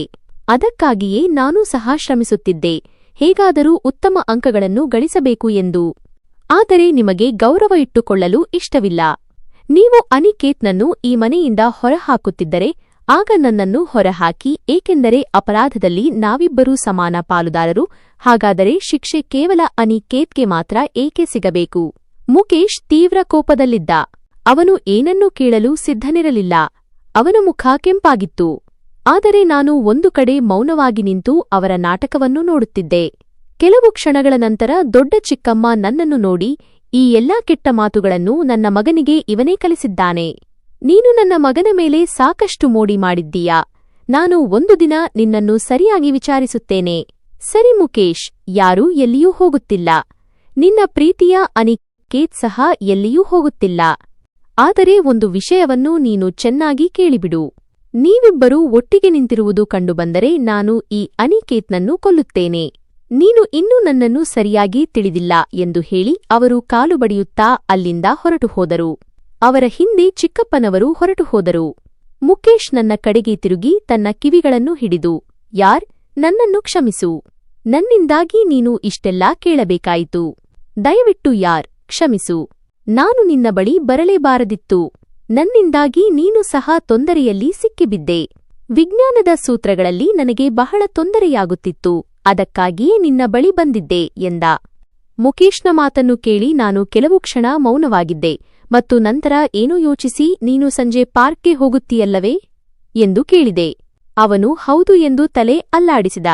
ನಾನು, ಹಾಗಾದರೆ ಇಂದಿನಿಂದ ನಾನು ಪಾರ್ಕ್ಗೆ ಹೋಗುತ್ತಿರುತ್ತೇನೆ. ನೀನು ಅಲ್ಲಿಗೆ ಬಾ, ನಾನು ನಿನಗೆ ವಿವರಿಸುತ್ತೇನೆ, ಏಕೆಂದರೆ ಇಲ್ಲಿ ಕುಳಿತು ಓದುವುದು ನಿನಗೆ ಬಹಳ ಕಷ್ಟ. ಆದರೆ ಈ ರಹಸ್ಯ ಕೇವಲ ನಮ್ಮಿಬ್ಬರ ನಡುವೆ ಇರುತ್ತದೆ ಎಂದೆ. ನನ್ನ ಮಾತನ್ನು ಕೇಳಿ ಮುಕೇಶ್, ಯಾರ್, ನೀನು ಯಾವ ಮಣ್ಣಿನಿಂದ ಮಾಡಲ್ಪಟ್ಟಿದ್ದೀಯಾ? ಈ ನಾಟಕದ ನಂತರವೂ ನೀನು ನನಗೆ ಕಲಿಸಲು ಬಯಸುತ್ತೀಯಾ ಎಂದ. ನಾನು ತಲೆಯಾಡಿಸಿದೆ ಮತ್ತು ಅವನನ್ನು ನೋಡುತ್ತಾ, ನನ್ನ ಸಲುವಾಗಿ ತನ್ನ ತಂದೆ ತಾಯಿ ಮುಂದೆ ನಿಲ್ಲುವವನಿಗಾಗಿ ನಾನು ಇಷ್ಟಂತೂ ಮಾಡಲೇಬಹುದು. ಮತ್ತು ನಮ್ಮಿಬ್ಬರ ನಡುವೆ ಯಾವ ಪೂರ್ವಜರ ವೈರತ್ವವಿದೆ? ನಾವು ಕೇವಲ ನಿಮ್ಮ ತಂದೆ ತಾಯಿಯ ಕಾರಣದಿಂದ ಮಾತನಾಡುವುದಿಲ್ಲ, ಇಲ್ಲದಿದ್ದರೆ ನಮ್ಮ ಸಂಬಂಧಗಳು ಚೆನ್ನಾಗಿವೆ ಎಂದೆ. ನನ್ನ ಮಾತನ್ನು ಕೇಳಿ ಅವನು ನನ್ನ ಕೈ ಹಿಡಿದು ನನ್ನನ್ನು ನೋಡುತ್ತಾ ನಿಧಾನವಾದ ಧ್ವನಿಯಲ್ಲಿ, ನಿಮಗೆ ತುಂಬಾ ಧನ್ಯವಾದಗಳು. ನಾನು ನಾಳೆಯಿಂದ ನಿಮ್ಮ ಬಳಿ ಬರುತ್ತೇನೆ. 5 ಗಂಟೆಯೊಳಗೆ ನಾನು ಪಾರ್ಕ್ ತಲುಪುತ್ತೇನೆ. ನೀನು ಅದಕ್ಕಿಂತ ಮೊದಲು ಇಲ್ಲಿಂದ ಹೊರಡು ಎಂದ. ನಾನು ತಲೆ ಅಲ್ಲಾಡಿಸಿದೆ. ಅವನು ಸಹ ಕೋಣೆಯಿಂದ ಹೊರಗೆ ಹೋದನು. ಒಂದು ಕ್ಷಣ ನನಗೆ ಭಯವಾಯಿತು, ಏಕೆಂದರೆ ನಾನು ತೆಗೆದುಕೊಂಡ ನಿರ್ಧಾರ ಸರಿಯೋ ಇಲ್ಲವೋ ಎಂದು. ಒಂದು ವೇಳೆ ಈ ಬಗ್ಗೆ ದೊಡ್ಡ ಚಿಕ್ಕಮ್ಮನಿಗೆ ತಿಳಿದರೆ ಅವರು ನನ್ನನ್ನು ಎಂದಿಗೂ ಕ್ಷಮಿಸುವುದಿಲ್ಲ, ಬದಲಿಗೆ ಬಹಳ ಮಾತುಗಳನ್ನು ಹೇಳುತ್ತಾರೆ. ಸದ್ಯಕ್ಕೆ ನಾನು ಮೌನವಾಗಿ ನನ್ನ ಅಧ್ಯಯನದಲ್ಲಿ ಮುಳುಗಿದೆ. ಸಮಯವೂ ಕಳೆಯುತ್ತಾ ಇತ್ತು. ಮರುದಿನ ನಾನು ಮೌನವಾಗಿ ಪಾರ್ಕ್ಗೆ ಹೋದೆ ಮತ್ತು ಸ್ವಲ್ಪ ಸಮಯದ ನಂತರ ಅವನು ಸಹ ತನ್ನ ಪುಸ್ತಕಗಳೊಂದಿಗೆ ಬಂದ. ನಾವಿಬ್ಬರೂ ಒಂದು ಕಡೆ ಕುಳಿತು ಓದಲು ಪ್ರಾರಂಭಿಸಿದೆವು. ಸುಮಾರು ಅರ್ಧ ಗಂಟೆ ನಾನು ಅವನಿಗೆ ವಿಜ್ಞಾನದ ಸೂತ್ರಗಳನ್ನು ವಿವರಿಸಿದೆ ಮತ್ತು ನಂತರ ನಾವಿಬ್ಬರೂ ಬೇರೆ ಬೇರೆ ಸಮಯದಲ್ಲಿ ಮನೆಗೆ ತಲುಪಿದೆವು. ಇದರಿಂದ ದೊಡ್ಡ ಚಿಕ್ಕಮ್ಮನಿಗೆ ಸ್ವಲ್ಪವೂ ಅನುಮಾನ ಬರಲಿಲ್ಲ, ಹಾಗೆ ಅವರಿಗೆ ಅನುಮಾನ ಬರಲಿಲ್ಲ. ನಾವು ಇದೇ ರೀತಿ ಸುಮಾರು 1 ತಿಂಗಳು ಓದಿದೆವು. ಅವನು ವಿಜ್ಞಾನದಲ್ಲಿ ಬಹಳ ದುರ್ಬಲನಾಗಿದ್ದ, ಆದರೆ ನಾನು ಬಾಲ್ಯದಿಂದಲೂ ಬಹಳ ಬುದ್ಧಿವಂತನಾಗಿದ್ದೆ.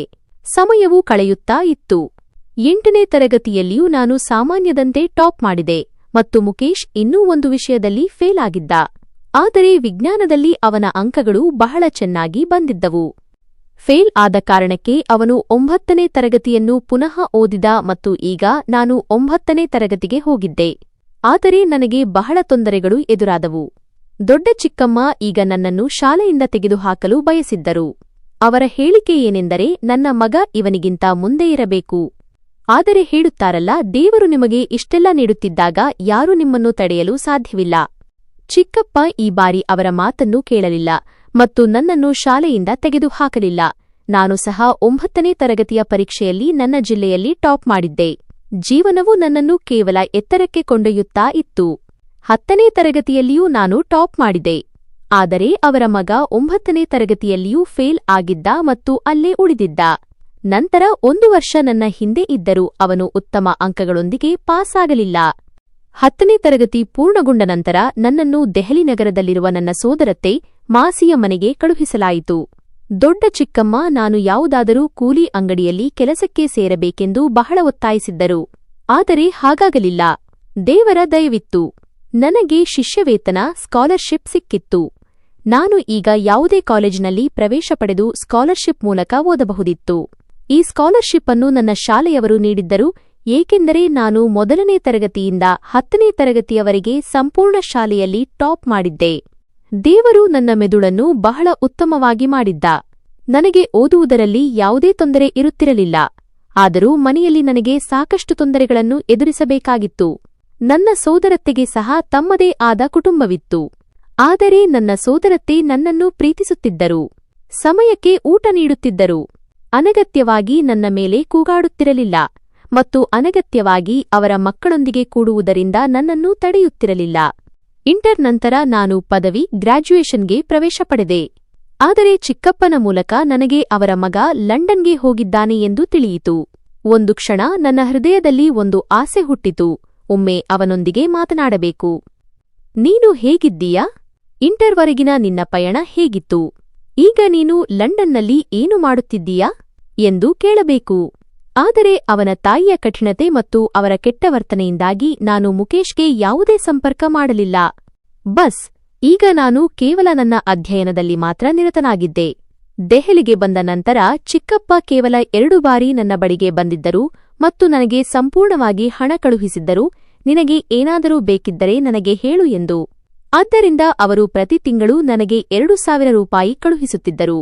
ಅವರಿಗೆ 2,000 ರೂಪಾಯಿ ಬಹಳ ಸಾಮಾನ್ಯ ವಿಷಯವಾಗಿತ್ತು. ಇದರ ಜೊತೆಗೆ ನಾನು ಸಹ ನನ್ನದೇ ಆದ ಒಂದು ಕೆಲಸವನ್ನು ಪ್ರಾರಂಭಿಸಿದ್ದೆ. ನಾನು ಅರೆಕಾಲಿಕ ಕೆಲಸ ಪಾರ್ಟ್ ಟೈಮ್ ಜಾಬ್ ಮಾಡುತ್ತಿದ್ದೆ. ಇದರಿಂದ ನನ್ನ ಅಗತ್ಯಗಳ ಖರ್ಚನ್ನು ಹೊರತೆಗೆಯಲು ಮತ್ತು ಸೋದರತ್ತೆಗೆ ಸಹ ಸ್ವಲ್ಪ ಹಣ ನೀಡಲು ಸಾಧ್ಯವಾಗುತ್ತಿತ್ತು. ಈಗ ನಾನು ಅವರ ಮನೆಯಲ್ಲಿ ವಾಸಿಸುತ್ತಿದ್ದೆ. ಆದ್ದರಿಂದ ಆ ಜನರೊಂದಿಗೆ ಸೇರಿ ಏನಾದರೂ ಮಾಡುವುದು ನನ್ನ ಕರ್ತವ್ಯವಾಗಿತ್ತು. ಸಮಯವು ತನ್ನ ವೇಗದಲ್ಲಿ ಮುಂದುವರಿಯುತ್ತಿತ್ತು. ಮುಕೇಶ್ ತನ್ನ ಜೀವನದಲ್ಲಿ ಮಗ್ನನಾಗಿದ್ದ ಮತ್ತು ನಾನು ಸಹ ನನ್ನ ಜೀವನದಲ್ಲಿ ಮಗ್ನನಾಗಿದ್ದೆ. ನಾನು ಯುಪಿಎಸ್ಸಿ ಪರೀಕ್ಷೆ ಬರೆಯಲು ನಿರ್ಧರಿಸಿದೆ. ಈ ಬಾರಿ ನಾನು ಈ ಬಗ್ಗೆ ಸೋದರತ್ತೆಗೂ ಹೇಳಲಿಲ್ಲ ಮತ್ತು ಚಿಕ್ಕಪ್ಪನಿಗೂ ನನ್ನ ನಿರ್ಧಾರದ ಬಗ್ಗೆ ಹೇಳಲಿಲ್ಲ. ಇದು ನನ್ನದೇ ಆದ ನಿರ್ಧಾರವಾಗಿತ್ತು. ಜೀವನದ ಇಷ್ಟು ಎತ್ತರಕ್ಕೆ ಬಂದ ನಂತರ ನಾನು ನನ್ನನ್ನು ಒಂಟಿಯಾಗಿ ಕಂಡುಕೊಂಡಿದ್ದೆ. ಆದ್ದರಿಂದ ನನ್ನ ಈ ನಿರ್ಧಾರವನ್ನು ನಾನೇ ಮಾಡುವುದು ಉತ್ತಮವಾಗಿತ್ತು. ಇಂದು ನನ್ನ ಪರೀಕ್ಷೆ ಇತ್ತು. ನನಗೆ ಭಯವಾಗುತ್ತಿತ್ತು. ಆದರೆ ನಾನು ಏನು ಮಾಡುತ್ತಿದ್ದೆ? ನಿರ್ಧಾರ ತೆಗೆದುಕೊಂಡ ನಂತರ ನಾನು ಹಿಂದೆ ಸರಿಯಲು ಸಾಧ್ಯವಿರಲಿಲ್ಲ. ಪರೀಕ್ಷಾ ಹಾಲ್ ತಲುಪಿದಾಗ ನನ್ನ ಸ್ಥಿತಿ ಬಹಳ ವಿಚಿತ್ರವಾಗಿತ್ತು. ದೊಡ್ಡ ಚಿಕ್ಕಮ್ಮನ ಚುಚ್ಚುಮಾತುಗಳು, ನೀನು ಜೀವನದಲ್ಲಿ ಏನನ್ನೂ ಮಾಡಲು ಸಾಧ್ಯವಿಲ್ಲ, ನಿನಗೆ ಏನೂ ಸಿಗುವುದಿಲ್ಲ, ನೀನು ಇಡೀ ಜೀವನ ಅವಮಾನದಲ್ಲಿಯೇ ಕಳೆಯುತ್ತೀಯಾ ಮತ್ತು ಅವರ ತಿರಸ್ಕರಿಸಿದ ನೋಟಗಳು ಮತ್ತು ನಂತರ ಮುಕೇಶ್ನೊಂದಿಗೆ ಇಡೀ ಜೀವನ ಹೋರಾಡುವುದು ನನಗೆ ಯಾವಾಗಲೂ ನೋವು ನೀಡುತ್ತಾ ಬಂದಿತ್ತು. ನಾನು ದೀರ್ಘ ಉಸಿರು ತೆಗೆದುಕೊಂಡು ನನ್ನ ತರಗತಿಯ ಕಡೆಗೆ ಹೋದೆ. ಮೇಜಿನ ಮೇಲೆ ಕುಳಿತು ನನಗೆ ಬಹಳ ಆತಂಕವಾಗುತ್ತಿತ್ತು. ಆದರೆ ಪರೀಕ್ಷಾ ಪತ್ರಿಕೆಯ ಮೇಲೆ ನನ್ನ ಕಣ್ಣು ಬಿದ್ದಾಗ ನನಗೆ ನಿಧಾನವಾಗಿ ಶಾಂತಿ ಸಿಗಲಾರಂಭಿಸಿತು, ಏಕೆಂದರೆ ನನಗೆ ಪ್ರತಿಯೊಂದು ಪ್ರಶ್ನೆಯೂ ತಿಳಿದಿತ್ತು. ನಾನು ದೇವರ ನಾಮ ಸ್ಮರಿಸಿ ಬರೆಯಲು ಪ್ರಾರಂಭಿಸಿದೆ. ನನ್ನ ಪೆನ್ ಚಲಿಸುತ್ತಿದ್ದಂತೆ ನನ್ನ ಮೆದುಳಿನ ದೀಪಗಳು ಬೆಳಗುತ್ತಾ ಹೋದವು. ನನ್ನ ಪರೀಕ್ಷೆ 3 ಗಂಟೆಗಳಾಗಿತ್ತು. ಅದನ್ನು ನಾನು ಸುಮಾರು 2.5 ಗಂಟೆಗಳಲ್ಲಿ ಪೂರ್ಣಗೊಳಿಸಿದೆ. ಆದರೆ ನಾನು ಪರೀಕ್ಷಾ ಉತ್ತರ ಪತ್ರಿಕೆಯನ್ನು ಶಿಕ್ಷಕರ ಕೈಗೆ ನೀಡಲಿಲ್ಲ. ಪೂರ್ಣ 3 ಗಂಟೆಗಳ ಕಾಲ ನಾನು ನನ್ನ ಉತ್ತರ ಪತ್ರಿಕೆಯನ್ನು ನನ್ನ ಕೈಯಲ್ಲಿ ಇಟ್ಟುಕೊಂಡಿದ್ದೆ ಮತ್ತು ನಂತರ ಶಿಕ್ಷಕರಿಗೆ ನೀಡಿದೆ. ನಾನು ಯಶಸ್ವಿಯಾಗುತ್ತೇನೆ ಎಂದು ನನಗೆ ವಿಶ್ವಾಸವಿತ್ತು. ಆದರೆ ಯುಪಿಎಸ್ಸಿ ಬಗ್ಗೆ ನಾನು ಕೇಳಿದ್ದೆ. ಯಾವುದೇ ಮನುಷ್ಯ ತಕ್ಷಣ ಯಶಸ್ವಿಯಾಗುವುದಿಲ್ಲ. ಅವನು ಅನೇಕ ತೊಂದರೆಗಳನ್ನು ಎದುರಿಸಬೇಕಾಗುತ್ತದೆ. ನನ್ನ ಫಲಿತಾಂಶ ಸಂಪೂರ್ಣ 2 ತಿಂಗಳ ನಂತರ ಬಂತು. ನಾನು ನನ್ನ ಕೋಣೆಯಲ್ಲಿ ಕುಳಿತು ನನ್ನ ಸೋದರತ್ತೆಯ ಚಿಕ್ಕ ಮಕ್ಕಳಿಗೆ ಪಾಠ ಮಾಡುತ್ತಿದ್ದೆ. ಆಗ ನನ್ನ ಸೋದರ ಸಂಬಂಧಿ ನನ್ನ ಕೋಣೆಯೊಳಗೆ ಪ್ರವೇಶಿಸಿ ನನ್ನನ್ನು ನೋಡುತ್ತಾ, ಏನಿದೆ ಕಮಿಷನರ್ ಸಾಬ್, ನೀನು ಇಂತಹ ದೊಡ್ಡ ಸಾಧನೆ ಮಾಡುತ್ತೀಯಾ ಮತ್ತು ನಮಗೆ ತಿಳಿಯುವುದಿಲ್ಲ ಎಂದು ನಿನಗೆ ಅನಿಸುತ್ತದೆಯೇ ಎಂದ. ಅವನ ಮಾತನ್ನು ಕೇಳಿ ನಾನು ಆಶ್ಚರ್ಯದಿಂದ ಅವನ ಕಡೆಗೆ ನೋಡಿದೆ. ಅವನು ನನ್ನ ಹತ್ತಿರ ಕುಳಿತು ತನ್ನ ಮೊಬೈಲನ್ನು ನನ್ನ ಕಡೆಗೆ ನೀಡುತ್ತಾ, ನಿನ್ನ ಫಲಿತಾಂಶ ಬಂದಿದೆ. ನೀನು ಸಹಾಯಕ ಕಮಿಷನರ್, ಅಸಿಸ್ಟೆಂಟ್ ಕಮಿಷನರ್ ಆಗಿದ್ದೀಯಾ. ನಿನ್ನ ಶ್ರಮಫಲ ನೀಡಿದೆ. ಸರ್ಕಾರಿ ಶಾಲೆಯಲ್ಲಿ ಓದಿದ ಮಗು ಇಂದು ಕಮಿಷನರ್ ಹುದ್ದೆಯನ್ನು ತಲುಪಿದೆ ಎಂದ. ನನ್ನ ಸುತ್ತಲೂ ಎಲ್ಲವೂ ತಿರುಗುತ್ತಿರುವಂತೆ ಭಾಸವಾಗುತ್ತಿತ್ತು. ನಾನು ಅವನನ್ನು ಕೇವಲ ನಂಬಲು ಸಾಧ್ಯವಾಗದ ನೋಟಗಳಿಂದ ನೋಡುತ್ತಿದ್ದೆ. ಅವನು ನನ್ನ ಕೈಗೆ ಮೊಬೈಲ್ ನೀಡಿದಾಗ ಮತ್ತು ನನ್ನ ಕಣ್ಣುಗಳು ಪರದೆಯ ಮೇಲೆ ಬಿದ್ದಾಗ ನಾನು ದಿಗ್ಭ್ರಮೆಗೊಂಡೆ. ಅವನು ಸಂಪೂರ್ಣವಾಗಿ ಸರಿ ಹೇಳುತ್ತಿದ್ದ. ನಾನು ನಿಜವಾಗಿಯೂ ಸಹಾಯಕ ಕಮಿಷನರ್ ಆಗಿದ್ದೆ. ನಾನು ತಕ್ಷಣ ದೇವಸ್ಥಾನಕ್ಕೆ ಹೋಗಿ ಮೊದಲು ದೇವರ ದರ್ಶನ ಪಡೆದೆ ಮತ್ತು ನಂತರ ಅವರಿಗೆ ಧನ್ಯವಾದ ಅರ್ಪಿಸಿದೆ. ನನ್ನ ಕಣ್ಣುಗಳಿಂದ ನೀರು ಹರಿಯುತ್ತಿತ್ತು. ಹೃದಯದ ವೇಗ ಎಷ್ಟೊಂದು ಹೆಚ್ಚಾಗಿತ್ತು ಎಂದರೆ ಒಂದು ಕ್ಷಣ ನಾನು ನನ್ನ ಹೃದಯವನ್ನೇ ಹಿಡಿದುಕೊಂಡೆ. ನನ್ನ ಸೋದರ ಸಂಬಂಧಿ ನನ್ನನ್ನು ಅಪ್ಪಿಕೊಳ್ಳುತ್ತಾ, ಅಣ್ಣ, ನಿಮಗೆ ತುಂಬಾ ಅಭಿನಂದನೆಗಳು. ನೀನು ಈಗ ನಿನ್ನ ಚಿಕ್ಕಪ್ಪನಿಂದ ನಿನ್ನ ಪಾಲನ್ನು ಕೇಳು. ನಿನ್ನ ತಂದೆಯ ಆಸ್ತಿ, ಅವರ ಹಣ, ಅವರ ವ್ಯವಹಾರ ಎಲ್ಲವನ್ನೂ ಹಿಂತಿರುಗಿ ತೆಗೆದುಕೋ. ಅವರು ನಿನ್ನೊಂದಿಗೆ ಚೆನ್ನಾಗಿ ನಡೆದುಕೊಂಡಿಲ್ಲ. ತಮ್ಮ ಮಗ ಮುಕೇಶ್ನನ್ನು ಉನ್ನತ ಅಧ್ಯಯನಕ್ಕಾಗಿ ಲಂಡನ್ಗೆ ಕಳುಹಿಸಿದರು ಮತ್ತು ನಿನ್ನನ್ನು ಅಲೆದಾಡಲು ಸರ್ಕಾರಿ ಶಾಲೆಯಲ್ಲಿ ಓದಿಸಿದರು. ನೀನು ಎಲ್ಲಾ ವಿಷಯಗಳ ಲೆಕ್ಕವನ್ನು ತೆಗೆದುಕೋ ಎಂದ. ಸದ್ಯಕ್ಕೆ ನಾನು ಅವನ ಮಾತಿಗೆ ಯಾವುದೇ ಉತ್ತರ ನೀಡಲಿಲ್ಲ. ಸ್ವಲ್ಪ ಸಮಯದ ನಂತರ ನನ್ನ ಎಲ್ಲಾ ಕೆಲಸಗಳು ಪೂರ್ಣಗೊಂಡವು. ನನಗೆ ನೌಕರಿ ಸಹ ಸಿಕ್ಕಿತ್ತು ಮತ್ತು ಬಹಳ ಉತ್ತಮ ಸಂಬಳ ಸಹ ಸಿಕ್ಕಿತ್ತು. ಆದ್ದರಿಂದ ನಾನು ನೆಮ್ಮದಿಯಲ್ಲಿದ್ದೆ. ಇಂದು ಒಂದು ಸಾಮಾನ್ಯ ದಿನವಾಗಿತ್ತು. ನಾನು ನನ್ನ ಕಚೇರಿಯಲ್ಲಿ ಕುಳಿತು ಕೆಲಸ ಮಾಡುತ್ತಿದ್ದೆ. ಆಗ ಚಿಕ್ಕಪ್ಪನ ಫೋನ್ ಬಂತು. ಅವರು, ನೀನು ನಾಡಿದ್ದು ಬಾ. ಮುಕೇಶ್ ಲಂಡನ್ನಿಂದ ಡಾಕ್ಟರ್ ಆಗಿ ಹಿಂತಿರುಗುತ್ತಿದ್ದಾನೆ. ನಾನು ಒಂದು ದೊಡ್ಡ ಪಾರ್ಟಿ ಇಟ್ಟಿದ್ದೇನೆ. ನೀನು ಬಾ. ನಿನ್ನ ದೊಡ್ಡ ಚಿಕ್ಕಮ್ಮ ಹೇಳಿದ್ದಾರೆ. ಅವರು ಎಲ್ಲರಿಗೂ ನಿನ್ನ ಪರಿಚಯ ಮಾಡಿಸಲು ಬಯಸುತ್ತಾರೆ ಎಂದರು. ನನ್ನ ಚಿಕ್ಕಪ್ಪನವರಿಗೆ ನಾನು ಈಗ ಸಹಾಯಕ ಕಮಿಷನರ್ ಆಗಿದ್ದೇನೆ ಎಂಬ ವಿಷಯ ತಿಳಿದಿರಲಿಲ್ಲ. ನಾನು ಕೇವಲ ಹೌದು ಎಂದು ಹೇಳಿ ಫೋನ್ ಕತ್ತರಿಸಿದೆ. ನನ್ನ ಸೋದರತ್ತೆ ಮತ್ತು ಅವರ ಮಕ್ಕಳು ನನಗೆ ಪ್ರತಿ ಬಾರಿ, ನೀನು ನಿನ್ನ ಚಿಕ್ಕಪ್ಪನ ಬಳಿ ಹೋಗಿ ನಿನ್ನ ಪಾಲನ್ನು ತೆಗೆದುಕೋ. ನೀನು ಹೇಗೆ ಸುಲಭವಾಗಿ ನಿನ್ನ ಪಾಲನ್ನು ಕೈಬಿಡಲು ಸಾಧ್ಯ ಎಂದು ಹೇಳುತ್ತಿದ್ದರು. ಆದರೆ ನಾನು ಯಾವಾಗಲೂ ಕೇವಲ ನಕ್ಕು ಸುಮ್ಮನಾಗುತ್ತಿದ್ದೆ. ಸಮಯದ ವೇಗ ಮುಂದುವರಿಯುತ್ತಿತ್ತು. ನಾಡಿದ್ದು ಬೆಳಿಗ್ಗೆ ನಾನು ನನ್ನ ಚಿಕ್ಕಪ್ಪನವರ ಮನೆಗೆ ಹೊರಟೆ. ನನ್ನ ದೀಪಗಳಿರುವ ಕಾರುಗಳು ಒಟ್ಟಿಗೆ ಅವರ ಮನೆಯ ಬಾಗಿಲಲ್ಲಿ ನಿಂತವು. ಕಾವಲುಗಾರ ಮತ್ತು ಚಿಕ್ಕಪ್ಪ ಆತಂಕಗೊಂಡರು. ಯಾವುದೋ ದೊಡ್ಡ ಅಧಿಕಾರಿ ಬಂದಿದ್ದಾನೆ ಎಂದು ಅವರಿಗೆ ಅನಿಸಿತು. ಆದರೆ ನನ್ನ ಅಧೀನದಲ್ಲಿ ಕೆಲಸ ಮಾಡುವ ಸಿಪಾಯಿಗಳು ಬಾಗಿಲು ತೆರೆದಾಗ ಮತ್ತು ನಾನು ಕೆಳಗೆ ಇಳಿದಾಗ ಕಾವಲುಗಾರ ಮತ್ತು ಕಾವಲುಗಾರರು ಆಶ್ಚರ್ಯಗೊಂಡರು. ನಾನು ಯಾವುದೇ ಹಿಂಜರಿಕೆಯಿಲ್ಲದೆ ಕಾವಲುಗಾರ ಅಂಕಲ್ನನ್ನು ತಬ್ಬಿಕೊಂಡೆ. ಅವರು ಕೆಲವು ಕ್ಷಣ ಸಂಪೂರ್ಣವಾಗಿ ದಿಗ್ಭ್ರಮೆಗೊಂಡಿದ್ದರು. ಅವರು ಏನಾದರೂ ಹೇಳುವ ಮೊದಲು ನಾನು ನಗುತ್ತಾ, ನಿಮ್ಮ ಮಗು ಸಹಾಯಕ ಕಮಿಷನರ್ ಆಗಿದೆ. ನನ್ನ ಶ್ರಮಫಲ ನೀಡಿದೆ ಮತ್ತು ನಿಮ್ಮ ಪ್ರಾರ್ಥನೆಗಳು ಸ್ವೀಕರಿಸಲ್ಪಟ್ಟಿವೆ ಎಂದೆ. ನನ್ನ ಮಾತನ್ನು ಕೇಳಿ ಅವರು ತಕ್ಷಣ ಅಳಲಾರಂಭಿಸಿದರು ಮತ್ತು ನನ್ನನ್ನು ಮತ್ತೊಮ್ಮೆ ತಬ್ಬಿಕೊಂಡರು. ನನಗಾಗಿ ಅವರು ಸಹ ಬಹಳಷ್ಟು ಮಾತುಗಳನ್ನು ಕೇಳಿದ್ದರು. ಆದರೆ ಎಂದಿಗೂ ಉಫ್ ಎಂದು ಸಹ ಹೇಳಿರಲಿಲ್ಲ. ಈಗ ನಾನು ಒಳಗೆ ಹೊರಟೆ. ನಾನು ಬಾಗಿಲಿನ ಮೇಲೆ ಹೆಜ್ಜೆ ಇಟ್ಟಿದ್ದೆ. ಆಗ ದೊಡ್ಡ ಚಿಕ್ಕಮ್ಮನ ಧ್ವನಿ ನನ್ನ ಕಿವಿಗೆ ಬಡಿಯಿತು. ಅವರು ನನ್ನ ಮಗ ಮುಕೇಶ್ ಡಾಕ್ಟರ್ ಆಗಿದ್ದಾನೆ. ಲಂಡನ್ನಿಂದ ಓದಿಬರುತ್ತಿದ್ದಾನೆ. ಇದು ಸಾಮಾನ್ಯ ವಿಷಯವಲ್ಲ. ಮತ್ತು ಆ ಅನಿಕೇತ್ ಅವನು ಸಹ ಉತ್ತಮ ಶಿಕ್ಷಣ ಪಡೆಯಬೇಕೆಂದು ನಾನು ಎಷ್ಟು ಬಯಸಿದ್ದೆ. ಆದರೆ ಇಡೀ ಜಗತ್ತಿನ ಸೋಮಾರಿ ಈಗ ಏನೋ ಕೂಲಿ ಕೆಲಸ ಮಾಡುತ್ತಿದ್ದಾನೆ. ಆದರೂ ಅವನ ಚಿಕ್ಕಪ್ಪ ಅವನಿಗೆ ತಮ್ಮೊಂದಿಗೆ ಕೆಲಸ ಮಾಡಲು, ಯಾವುದಾದರೂ ಕೂಲಿ ಮಾಡಲು ಸಹ ಹೇಳಿದ್ದರು. ಆದರೆ ಅವನಿಗೆ ಬಹಳ ನಖರೆಗಳು. ನಮಗೆ ಏನು? ನನಗೆ ನನ್ನ ಮಗನ ಚಿಂತೆ ಮಾತ್ರ. ಸ್ವಲ್ಪ ಹೊತ್ತಿನಲ್ಲಿ ತಲುಪುತ್ತಾನೆ. ಹೌದು, ಸ್ವಲ್ಪ ಚಿಂತೆಯಿದ್ದ. ಏನೋ ಹೇಳುತ್ತಿದ್ದ. ಈಗ ಬಂದಾಗ ತಿಳಿಯುತ್ತದೆ ಎಂದು ಹೇಳುತ್ತಿದ್ದರು. ನಾನು ಮೃದುವಾಗಿ ನಕ್ಕೆ. ನಾನು ಬಾಗಿಲಿಗೆ ಬಡಿದಾಗ ಹೂವಿನ ಸುರಿಮಳೆಯಾಯಿತು. ನಾನು ನಗುತ್ತಾ ಎಲ್ಲರಿಗೂ ನಮಸ್ಕಾರ ಮಾಡಿದೆ. ಅಲ್ಲಿ ನೆರೆದಿದ್ದ ಎಲ್ಲ ಅತಿಥಿಗಳು ಸ್ತಬ್ಧರಾದರು. ದೊಡ್ಡ ಚಿಕ್ಕಮ್ಮ ಕೋಪದಿಂದ ನನ್ನ ಬಳಿಗೆ ಬಂದರು. ಆದರೆ ನನ್ನ ಸಮವಸ್ತ್ರ ಮತ್ತು ನನ್ನನ್ನು ನೋಡಿ ಒಂದು ಕ್ಷಣ ಆಶ್ಚರ್ಯಚಕಿತರಾದರು. ಅದೇ ಕ್ಷಣದಲ್ಲಿ ಮನೆಯೊಳಗೆ ಪೊಲೀಸ್ ವಾಹನಗಳ ಶಬ್ದ ಮೊಳಗಿತು. ನಾವೆಲ್ಲರೂ ಹೊರಗೆ ಗಮನಹರಿಸಿದೆವು. ಕಾರಿನಿಂದ ಮುಕೇಶ್ ಇಳಿದ ಮತ್ತು ಚಿಕ್ಕಪ್ಪನವರು ಸಹ ಅವನೊಂದಿಗೆ ಇಳಿದರು. ನಾನು ತಕ್ಷಣ ಅವನ ಕಡೆಗೆ ಹೋದೆ.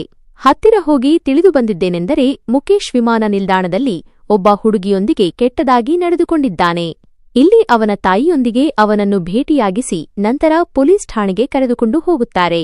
ನಾನು ಅವರ ಬಳಿ ತಲುಪುತ್ತಿದ್ದಂತೆಯೇ ಎಲ್ಲ ಅಧಿಕಾರಿಗಳು ನನಗೆ ಸಲಾಂ ಮಾಡಿದರು. ಎಲ್ಲ ಜನರು ನನ್ನನ್ನು ನೋಡಿ ಆಶ್ಚರ್ಯಪಟ್ಟರು. ಆ ಅಧಿಕಾರಿ ನನಗೆ ಪರಿಚಿತನಾಗಿದ್ದ.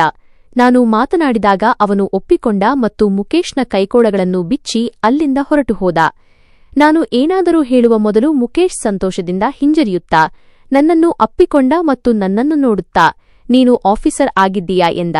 ನಾನು ತಲೆಯಾಡಿಸಿ ಅವನನ್ನು ನೋಡುತ್ತಾ, ನಾನು ಸಹಾಯಕ ಕಮಿಷನರ್ ಆಗಿದ್ದೇನೆ. ನೀನು ಡಾಕ್ಟರ್ ಆಗಿದ್ದೀಯಾ ಎಂದೆ.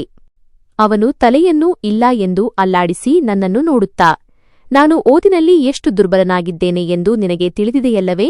ಹೌದು, ಕೇವಲ ಒಂದು ಚಿಕ್ಕ ಪುಟ್ಟ ಕೆಲಸ ಮಾಡಿಕೊಂಡಿದ್ದೆ. ಇಲ್ಲಿಗೆ ಬಂದಿದ್ದೇನೆ, ಆದ್ದರಿಂದ ಅಪ್ಪನ ಕಾರ್ಖಾನೆಗಳನ್ನು ನೋಡಿಕೊಳ್ಳುತ್ತೇನೆ ಎಂದ. ಅವನ ಮಾತನ್ನು ಕೇಳಿ ನನ್ನ ಮುಖದ ಮೇಲೆ ಮೃದುವಾದ ನಗು ಬಂತು. ನಾನು ತಿರುಗಿ ದೊಡ್ಡ ಚಿಕ್ಕಮ್ಮನವರನ್ನು ನೋಡಿದೆ. ಅವರು ಕೋಪದಿಂದ ತಮ್ಮ ಮಗನ ಕಡೆಗೆ ಕೂಗಿದರು ಮತ್ತು ಅವನ ಎದೆಗೆ ಹೊಡೆದು, ನೀನು ಏನು ಅಸಂಬದ್ಧ ಮಾತನಾಡುತ್ತಿದ್ದೀಯಾ? ನೀನು ಡಾಕ್ಟರ್ ಆಗಿದ್ದೀಯಲ್ಲವೇ? ನೀನು ನನಗೆ ಹೇಳಿದ್ದೀಯಲ್ಲವೇ ಎಂದರು. ಆದರೆ ಅವನು ಅವರನ್ನು ಅಪ್ಪಿಕೊಂಡು, ಇಲ್ಲ ಅಮ್ಮ, ಹಾಗಿಲ್ಲ. ಡಾಕ್ಟರ್ ಆಗುವುದು ಅಷ್ಟು ಸುಲಭವಲ್ಲ ಮತ್ತು ನಾನು ಅನಿಕೇತ್ನಷ್ಟು ಸಮರ್ಥನಲ್ಲ ಎಂದ. ಆಗ ನಾನು ಮತ್ತೊಮ್ಮೆ ನಕ್ಕುಬಿಟ್ಟೆ ಮತ್ತು ಆ ಮೂವರನ್ನೂ ನೋಡುತ್ತಾ, ದೇವರು ಯಾವಾಗಲೂ ನಿಮಗೆ ಸಂತೋಷ ನೀಡಲಿ. ನಾನು ಬಯಸಿದರೆ ನಿಮ್ಮಿಂದ ನನ್ನ ಪಾಲನ್ನು ಕೇಳಬಹುದು.